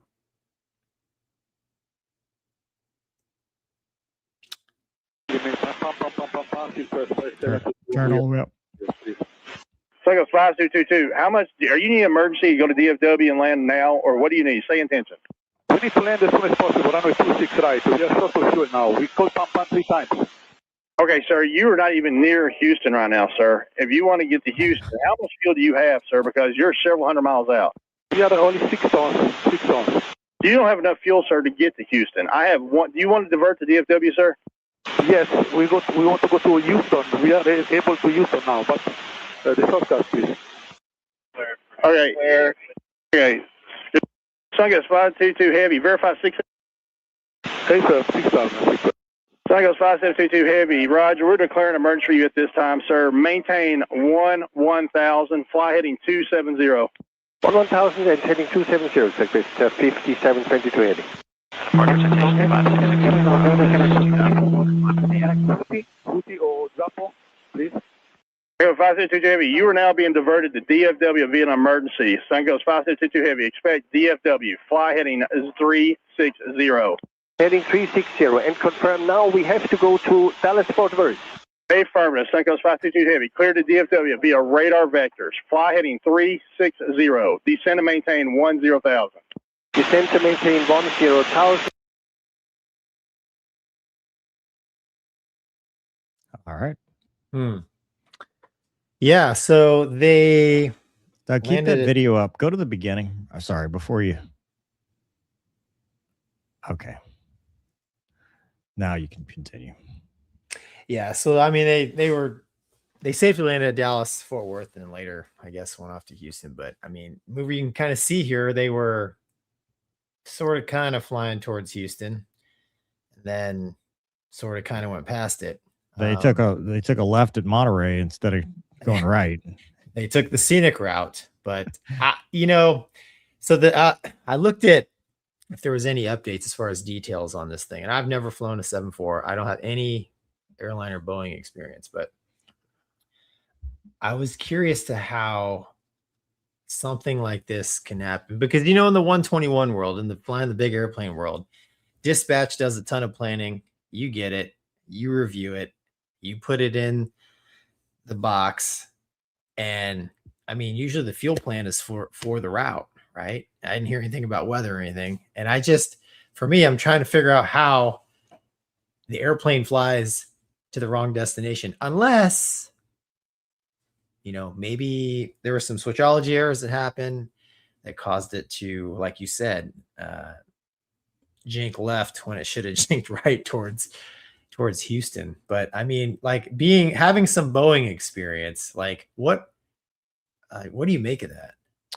Dude, I almost wonder if it was there's a couple things I always think about with stuff like that. And it's been a minute, but route 2 copy, right? You got your route 1, route 2, and you get your initial flight plan.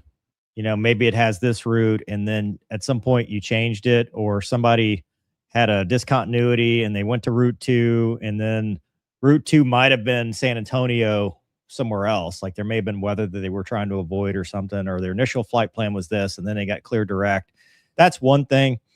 The other piece is just somebody fat finger something, but you're going to have a huge discontinuity, right? Because what the Boeing FMC does is, you know, when you change the route, it'll put these squares out there and it'll basically say route discontinuity. You got to clean up the route. And then you go to the plan page and you go look and you verify and you make sure. Obviously, there's some level of pilot error here. There's also some level of controller error that allowed them to get as far north as they did without anybody going, hey, what you doing? You know, what's the plan here? The thing I don't understand is how now there is some confusion on whether it was 6,000 pounds or kilograms,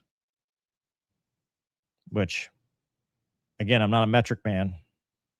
Born and raised in the United States of America. I love my country. I don't know what that translates to, but from what I understand, 6,000 kilograms is a lot more fuel in a 787 than, or sorry, 747-8 than 6,000 pounds.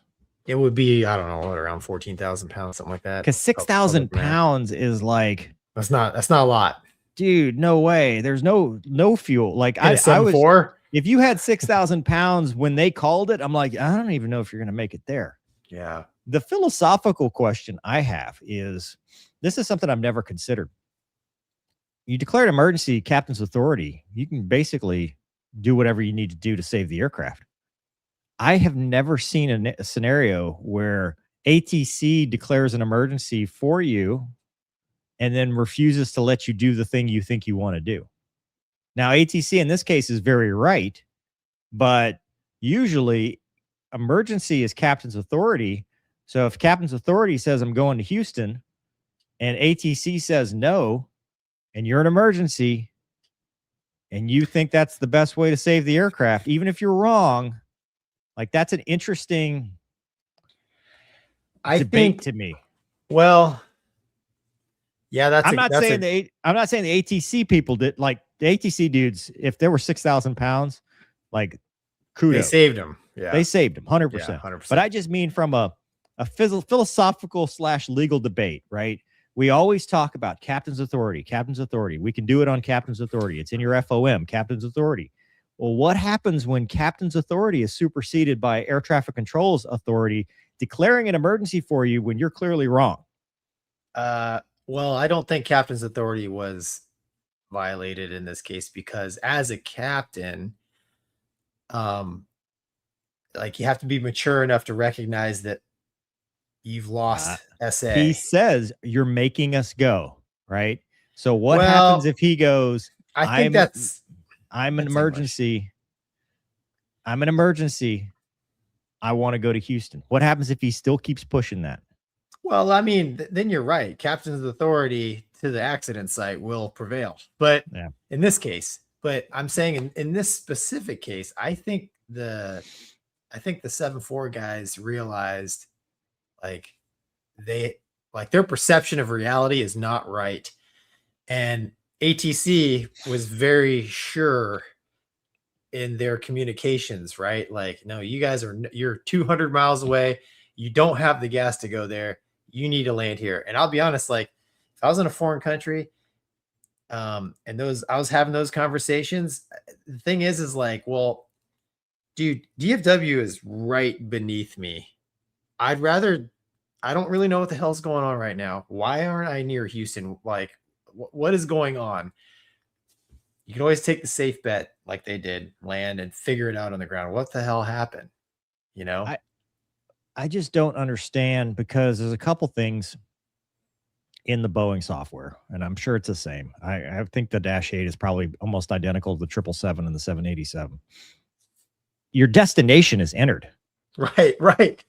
Like your fuel, like the Yeah. The fuel remaining FMC message, not enough, insufficient fuel, at some point had to be going off if they had the correct destination in.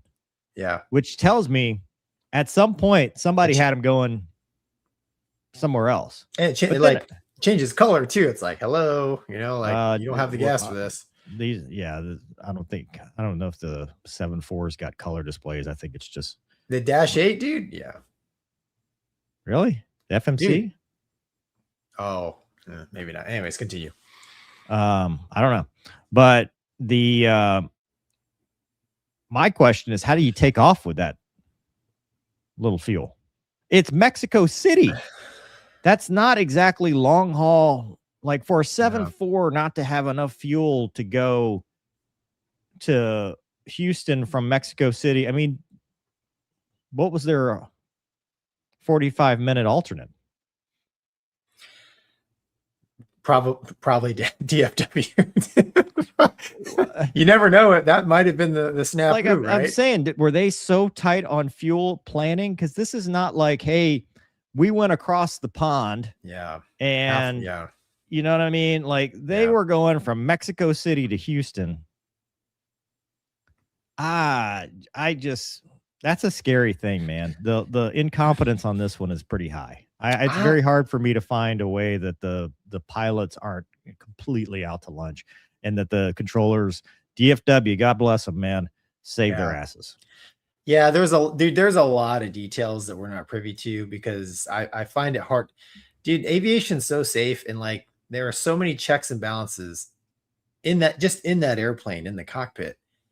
It's hard for me to imagine them getting into this scenario. Because like I said, that's the latest and greatest 7.4, very modern avionics. And like you said, not that far of a flight. For me, it's hard. I mean, hopefully we'll hear more about it, because I am curious. How in the heck did this happen? It might be pure incompetence. You're right. But that's a hard one for me to believe. Doug says on review that said 6 tons of fuel. That makes me feel a little bit better. So 12. Okay, so well, that would be kilogram. 13,227 pounds. Those are two separate things. The 13,227 is 6,000 kilos. Yeah. Oh. The pilot said 6 tons. 6 tons. 12,000 pounds. So is it metric tons? Same. Yeah, that's not clear. But if you listen to the audio carefully, it says 6 tons. How much is a metric ton? It's different than a normal ton. Well, I know. That's why I'm asking, dude. While we're being corrected, so they do have the color center display units. I didn't know the center displays. Is that the FMC too? Because the 7.8, we got the. Yeah, dude, looks like all of them, right? Pilot flying display, the nav display in the center. Maybe it does turn red. So yeah. I think it's very much like if the 7.8 has it's probably like the 7.8 then. 7.8 and the 777. I was thinking it was more, but I guess if a Dash 8, that's the new one, huh?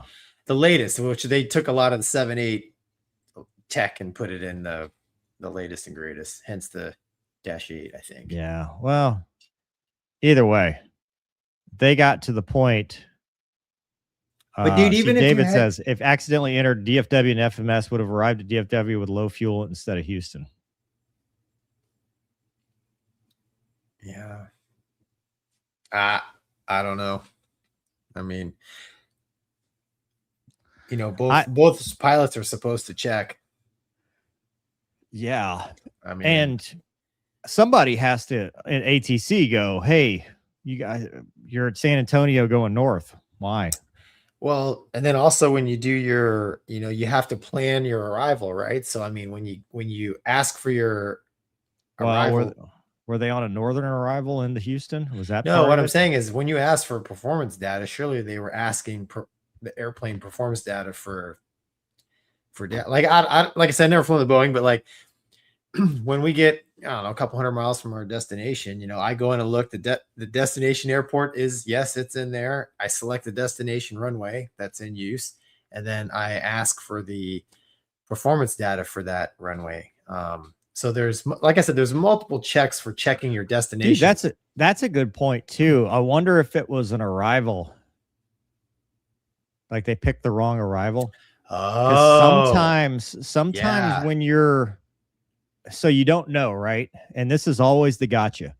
So you build a route just to get a kind of a rough idea from the gate, right? You go, okay, here's the thing. I'm going to go ahead and put this arrival in to Houston, and he picks the wrong arrival, one that starts up in DFW, because there are some that start just outside of DFW to go into Houston. You're basically taking off and going to that. I wonder if they were going to the first point on that arrival to turn back around and go to Houston. But even still, how did they get in that fuel state? Yeah, the airplane's going to yell at you somehow. Yeah. You know, and that again, that's one of the things, dude. But you could build that arrival 500 miles out, and the airplane will tell you if you're going to have enough gas to do it. That's true. And you have to check it against the release. Right. Exactly. You know, I mean, that's you put in the reserve fuel. We usually put 10-0 if we didn't have anything, you know, 10,000 pounds. And it would bitch at you if you got to 10,000. You know, if it calculated that you were going to arrive less than 10,000 pounds, it would start complaining to you. Yeah. I mean, like I said, there's so many checks and balances within that airplane, the way you operate it. It's hard for me to. What is Silkway? It's a Azerbaijan freight company, right? They are, yeah, Azerbaijani. Azerbaijan, yeah. Yeah, I wonder what their training's like. Dude, I don't know. Dude, they have really nice airplanes. They have A350s, 747-8, 777Fs, 777-8F. Yeah. Wow. I mean, because I am a pilot, I'm always cautious about like, the pilot screwed it up. But sometimes we do. I'm not saying that's what happened this time. Literally have one job though, and it's to go to the right place. Like it's like you have to successfully take off first, dude. You have to take off and then go to the right place. Like that's the whole point of being a 121 pilot. That's correct. The best you can do is not get fired. I understand. But yeah, I don't know. Like I said, I'm always hesitant. In his eyes, clearly.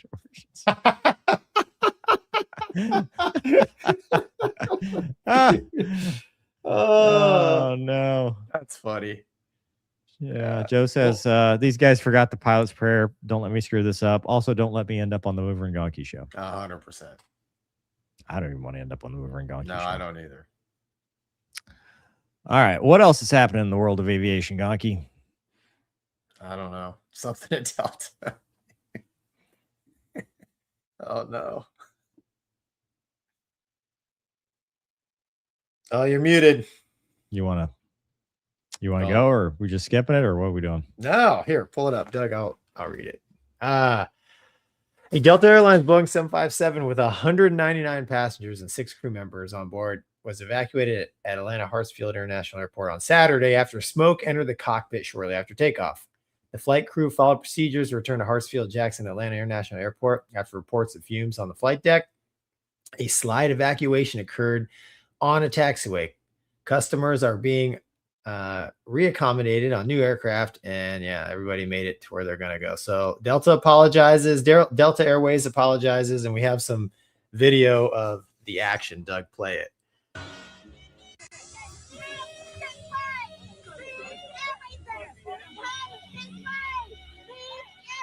Why do we need the saxophone, really? I'm talking about these people. Like, who makes a video and like, oh, this needs a saxophone? So far, so good. I'm really proud of these people. Yeah. I haven't seen any bags yet. There we go. But you will. I know, dude. Oh, but you will. Look. Do we have the audio, Doug? Do you have that audio link? These people are restoring my faith in humanity, man. The audio, ATC audio. Hang on, let me check. And there was if we could get the overwing. Gonky really loves that one too. We could get the overwing exit slide, the live action shot, Doug. That would be good too, because I think that's up. Yeah, let's play that one. Yeah, this one. Now, this is why you don't carry your bags. Mountain playing with it. Oh, what's with the mask? Here we go. There goes Meemaw. He's got his backpack. That's Meemaw's foul. behind him. Oh, that's right. That's right. Look at this. Oh, damn. Out. You all right? Oh, Well, Gonky really loves this. you know, if she didn't have all of her bags with her, she probably could have gracefully went down the slide. Look, him and both of them need to Correct. be banned from air travel. 100%. You take your bag, you're That's done. right.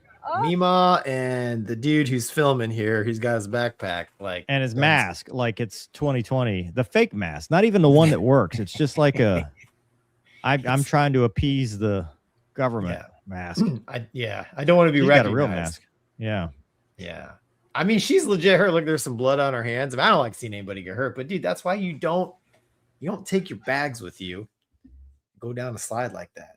I mean, for one, it's valuable time. If the airplane's actually on fire and you gotta get out quick, you're jeopardizing the lives of the other passengers behind you. It's very selfish. And then, like we saw here, she's unable to basically get out of the airplane safely because she's holding a bunch of stuff in her hands. Well, and she probably held up people in the airplane too. 100%. Like, While she's getting her bags. 100%. while she's getting her bags out of the overhead. Yeah. Because that was not a small bag. No. Like I said, I don't like seeing people get hurt, but that's just a good illustration of Doug, did you ever find the audio? Why you shouldn't do that. Not so far.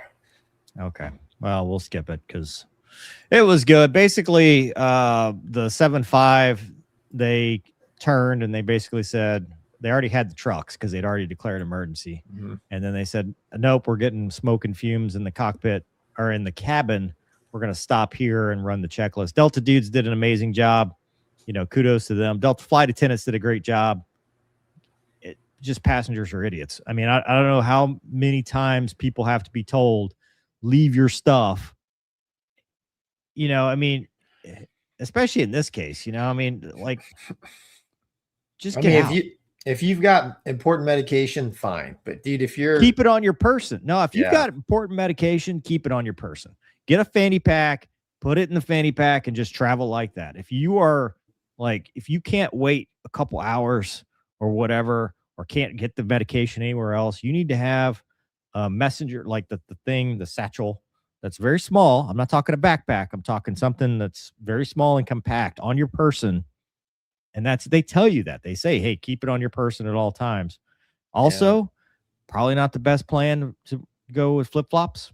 No. Just saying. You know, what do I want to go down this slide and onto this when the shoe flies off?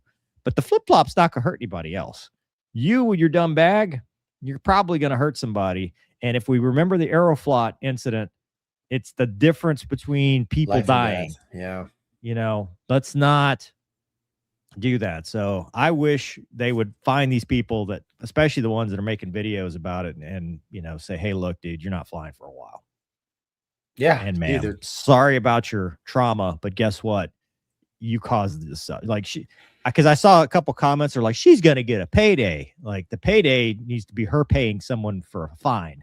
Well, the bad part is if that airplane is really on fire, dude, she's at the bottom of that slide.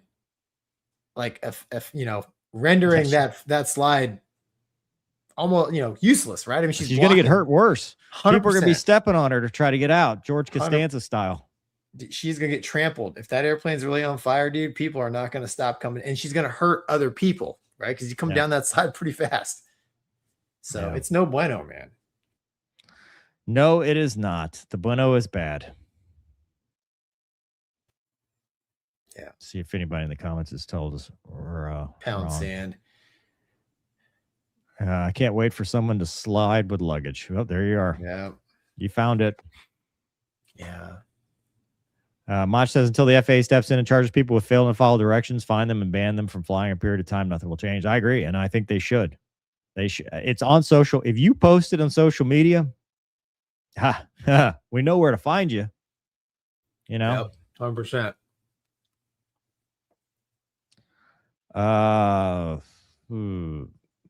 Mitigation, lock the overhead compartments.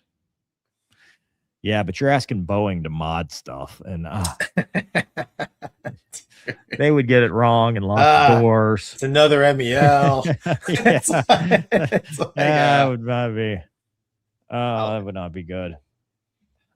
The intent is good, though. Kevin says, do we even care about pan here in the U.S.? Nope. No. Pan pizza. That's right. Hawkeye says maybe there was a laser involved.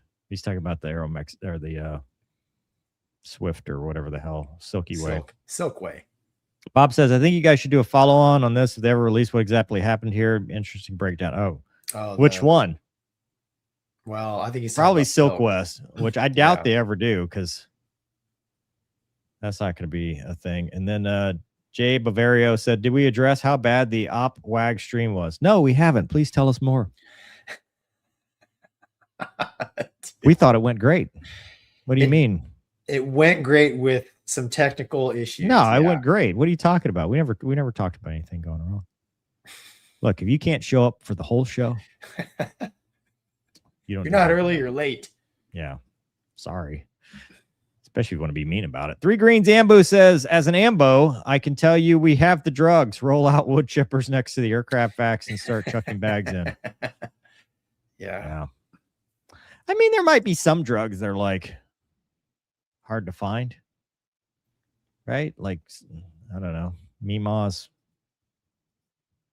Viagra. I don't know, whatever she needs. Look, man, Viagra cures cancer now. Really? Mm-hmm. Cures it? About that. Well, it helps it out. It helps cure it. I'm getting to the age where I'm gonna have to get me on a diet of Viagra. GLP-1 and Viagra will get all the cancer out of you. Really? Yeah. Yeah. Probably light. No, you don't. No, you don't get to love you mover for free.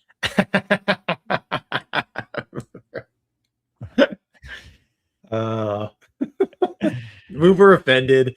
Yeah. I love it. And then this one. Are you guys covering Emily Shelton's? Where were you last week? We did. We covered her last week. Yeah. It was amazing. People hate us, Gonky. We clipped it. It's in the clips if you want to see it. She responded. She did. She responded. So, haha. That's right. All right, Gonky. This is the last time I'm going to make you read something. That's a lie. India joins France-led FCAS 6th-gen fighter project. So here, dude, I got this. Yeah, tonight, right? All right. So what does here we go. All right. So India's begun official steps for joining France's Future Combat Air System. So FCAS 6th generation fighter program.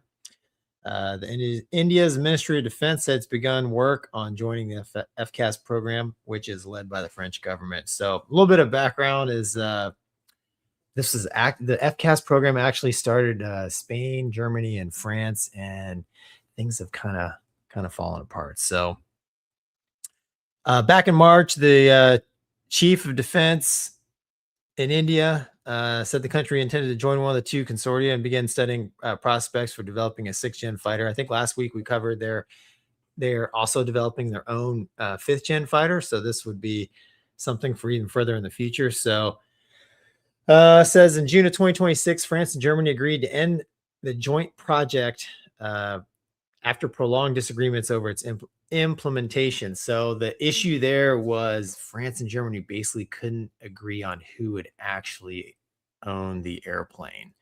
A lot of money involved in building these things. So they couldn't agree to that. So now it's just kind of France. And the premise of this article is India might move in and take Germany's spot as a financial contributor, as well as India learning and gaining its 6th-gen technologies that they can work within their own aviation industry. So the Indian Air Force said the Navy seeks to avoid falling behind China, which already operates J-20 and J-35 fighters and is testing 6th-generation fighter prototypes.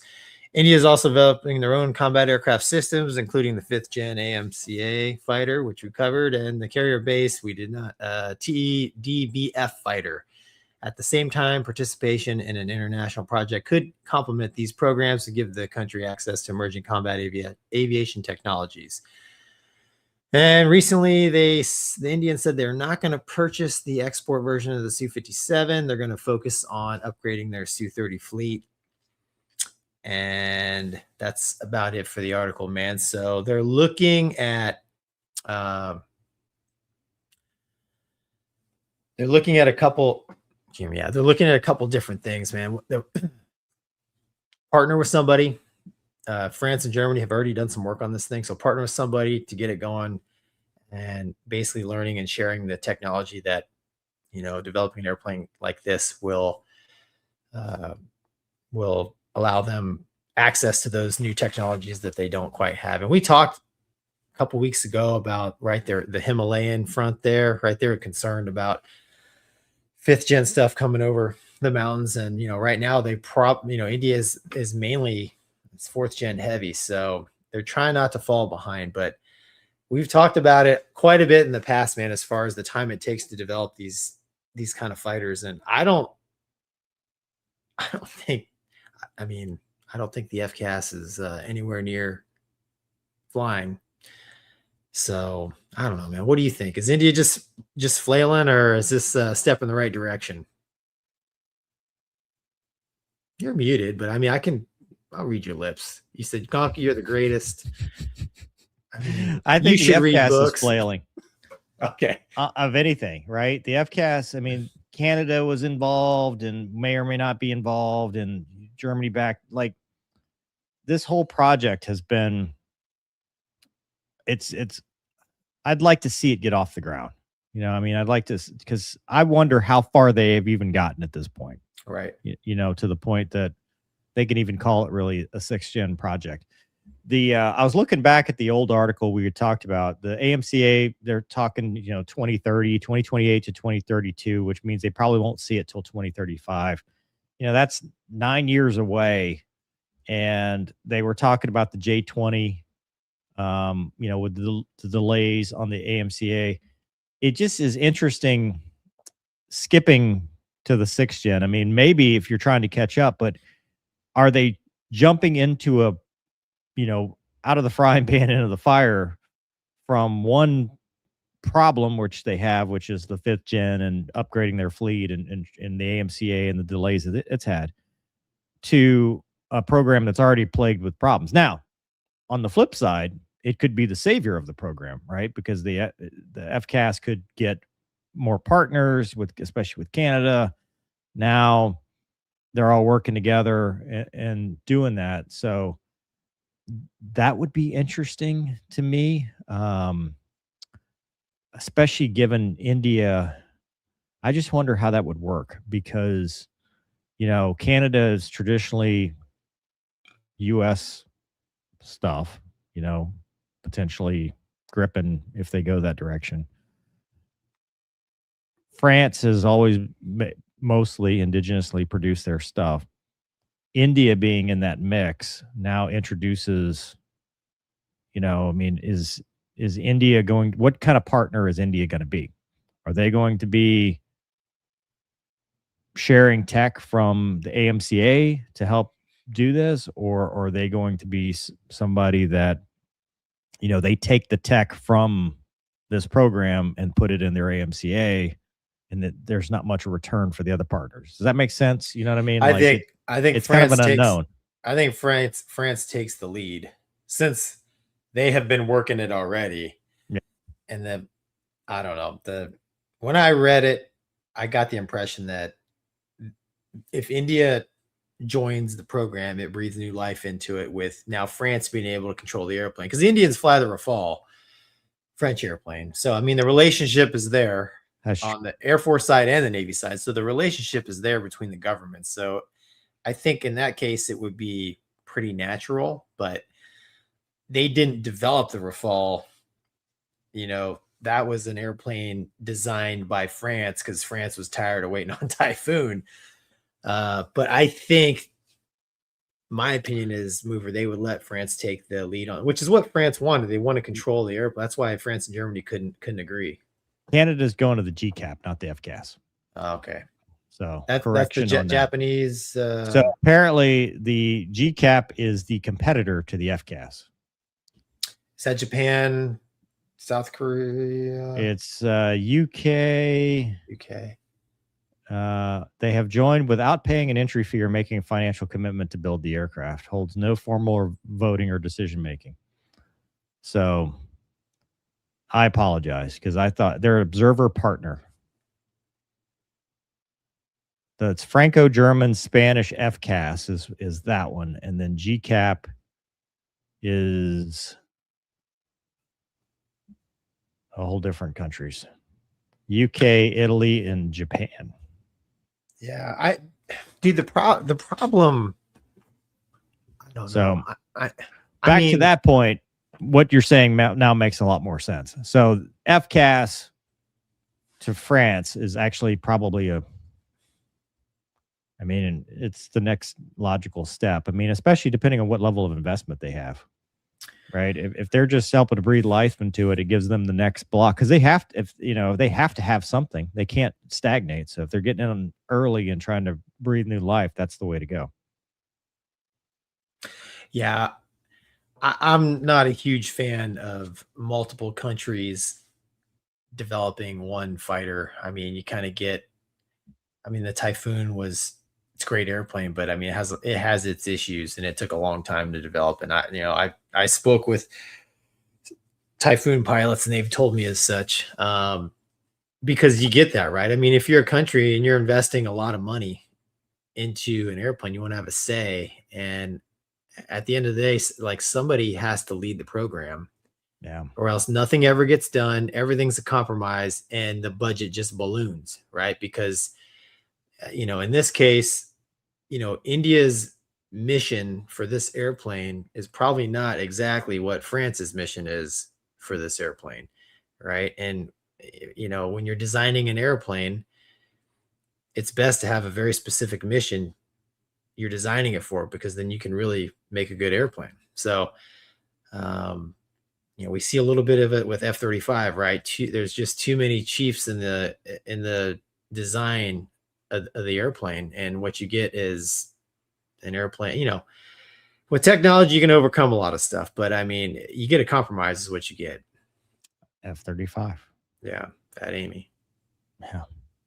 Yeah, it's probably better if you have one partner develop it and then everybody else buys it or spends the money into it, right? Because that's you ideal. get what you get. Dude, I don't know the details, but I am actually really surprised India's not buying the export version of the Su-57 because they already fly the Su-30. I get it if the Russians aren't giving them a good deal, but that's the fix now, right? Because that airplane is flying, and these other, them building their own and them joining the French here, this is years in the making. So it does surprise me that they're not hopping on the Su-57 bandwagon, and maybe I wonder that's if it's because I wonder if they have the capacity to sell the Su-57. Like if it's they can't give us what we need, so we're not going to do it kind of thing. Maybe. I'm just, like I said, given that they fly the Su-30 and. Well, doesn't India also usually require that it has to be built in India or parts of it? Like, I thought the Su-30 MKI rolls off the factory in India. Oh, the MKI. Yeah, dude, I don't know. I don't know. I don't know if they're building them in India or not, but and you're right. That might be one of the things. Maybe the Russians don't want. It's built in India under a major license, Hindustan Aeronautics Limited. At its Mashik manufacturing. I think they have a requirement, and that could be part of it too. Yeah, where you're right. If that's so much case, of it has to be built in country, right? And Russia maybe said, nope. No, at least not right now. Yeah, not today. All right. Well, my bad on the GCAP FCAS thing. Got them backwards. Happened. Live show, man. Come on. No takebacks. Morgano says, does 6th gen like that mean UAV loyal wingman also? I saw a theory that it means lasers. Because of the new engines, they generate the amount of power it has to generate for the systems and stuff. Really? Yeah, I saw a theory on X, unconfirmed, of course, but laser beams. Jason says, I will say it again, mass-produced new versions of the F-16 and F-15, mass production wins war. See World War II Sherman tank, B-17. Yeah. Well, they are. I mean, the EX, right? I mean, that thing is kind of being mass produced. Yeah. Marky Bark. Hey, cool. F8. Nice. How are 185 F-47s going to be enough to win when China will have 1,000 J-20s by 2030? Why aren't we getting more than 185 F-47s? Because of lasers. It's not enough. I don't. Maybe because we're getting like 10,000 UCAVs or what's the Furies? Maybe we're getting like 10,000 Furies. Yeah. So they all turn on each other and run into each other and turn on you, and they cross the date line, and now the algorithm fails. You're right to call me out on that. It was not a hostile. My bad. Dan says, Mover, I couldn't agree with you more. Address to egress and ban these people. Hell yeah. All right. For our last topic of this evening, this hawker in Italy. Oh, man. Roll the tape, Douglas. I haven't seen this. They're in the general aviation ramp. And dude, that is not going to be cheap. Try it again. How? Sound effects are free of charge, by the way. Where did this happen? Italy. I mean, at Milano Linate Airport at 11:19 a.m. at the Italian City Airport. No injuries. Operational delays. Flights were diverted. Dude, how do you? Ground service vehicle. I will say, aircraft always have the right of way. So you know who's wrong? The ground service vehicle. That's it. Doesn't matter what he thought. Wrong. You know, I can understand. I didn't see the motorcycle, but you didn't see the Beechcraft 400. Hey, I mean, it kind of takes up your whole. It blends in. Sun was in his eyes, Gonky. The sun was in his eyes. He couldn't see, dude. Both of them, actually. The Beechcraft pilot and the driver of the SUV, dude. The sun was in their eyes. I'm not going to blame the hawker because that just, you can't do it. You can't. Now, you know, in my time as an airline pilot, I've seen that a few times, though, because ground service vehicles operate with no regard for anything most of the time. And for whatever reason, they're like ants, dude. They will just keep going until they absolutely have to stop. Ouch. Dude, that's going to be expensive. I mean, let me ask you. Career as a go. Well, let me ask you. So when the SUV driver calls up Geico, I mean, can they fix the? Are they going to fix the Beechjet or what? Maybe. It does look like a T1. It is a T1. Dude, the T1 is a Beechjet 400. I said it was. No. So the T1 is a Beechjet. Go back to the article. It's not a hawker. Yeah. Hawker Beechcraft. It is a hawker. Hawker Beechcraft 400A. By Beechcraft? I'll find out. I don't know. This is my confusion here. That is a We've put Beechcraft too many words together that seem to mean different things, but in this case, and the Air Force bought it as the T1, sir. Yeah, Hawker Aircraft. I didn't know that. Hawker Beechcraft was an American aerospace manufacturer headquarters in Wichita, Kansas. That's correct. It emerged from bankruptcy as Beechcraft Corporation before being acquired by Textron. Yes. Raytheon owned it. Yeah. HBC. Anyway, so that's correct. It is both a Hawker and a Beechcraft. Right. Yeah. Either way, you can't do that. It's frowned upon, and they will take your driver's license away for driving on the airfield and probably your job. Yeah. No, I mean, I can't. Was that the ramp or was that a taxiway? It was like their It was a GA side, so it's Was it? probably Yeah. Usually, if you come off the apron, I mean, you need to get clear. Even if you're driving an SUV like it, you need to get clearance. Yeah. From ground, but that was like an ops truck or something. It looked like a yeah. Nope, no bueno, man. You like saying no bueno tonight? Yeah, that's your go-to. Most things that we talk about, no bueno. No bueno, sir. Not we good. should start talking more about bueno stuff. Well, I mean, we do, right? The good flyovers. I mean, now which side is the steering wheel on an Italian car? Is it on the right? The correct side. It's on the correct side. All right, I could see that. You're not looking, I mean. Nah, dude. Come on, man. I mean, look, you missed the. No, dude, the Beast Jet sets low to the ground too. So, I mean, you look out the window and you're going to see the entire airplane. I just don't see how you missed that. I mean, it happened. It moved that plane. Oh yeah. Like, holy crap. Oh yeah. That's some energy. Yeah.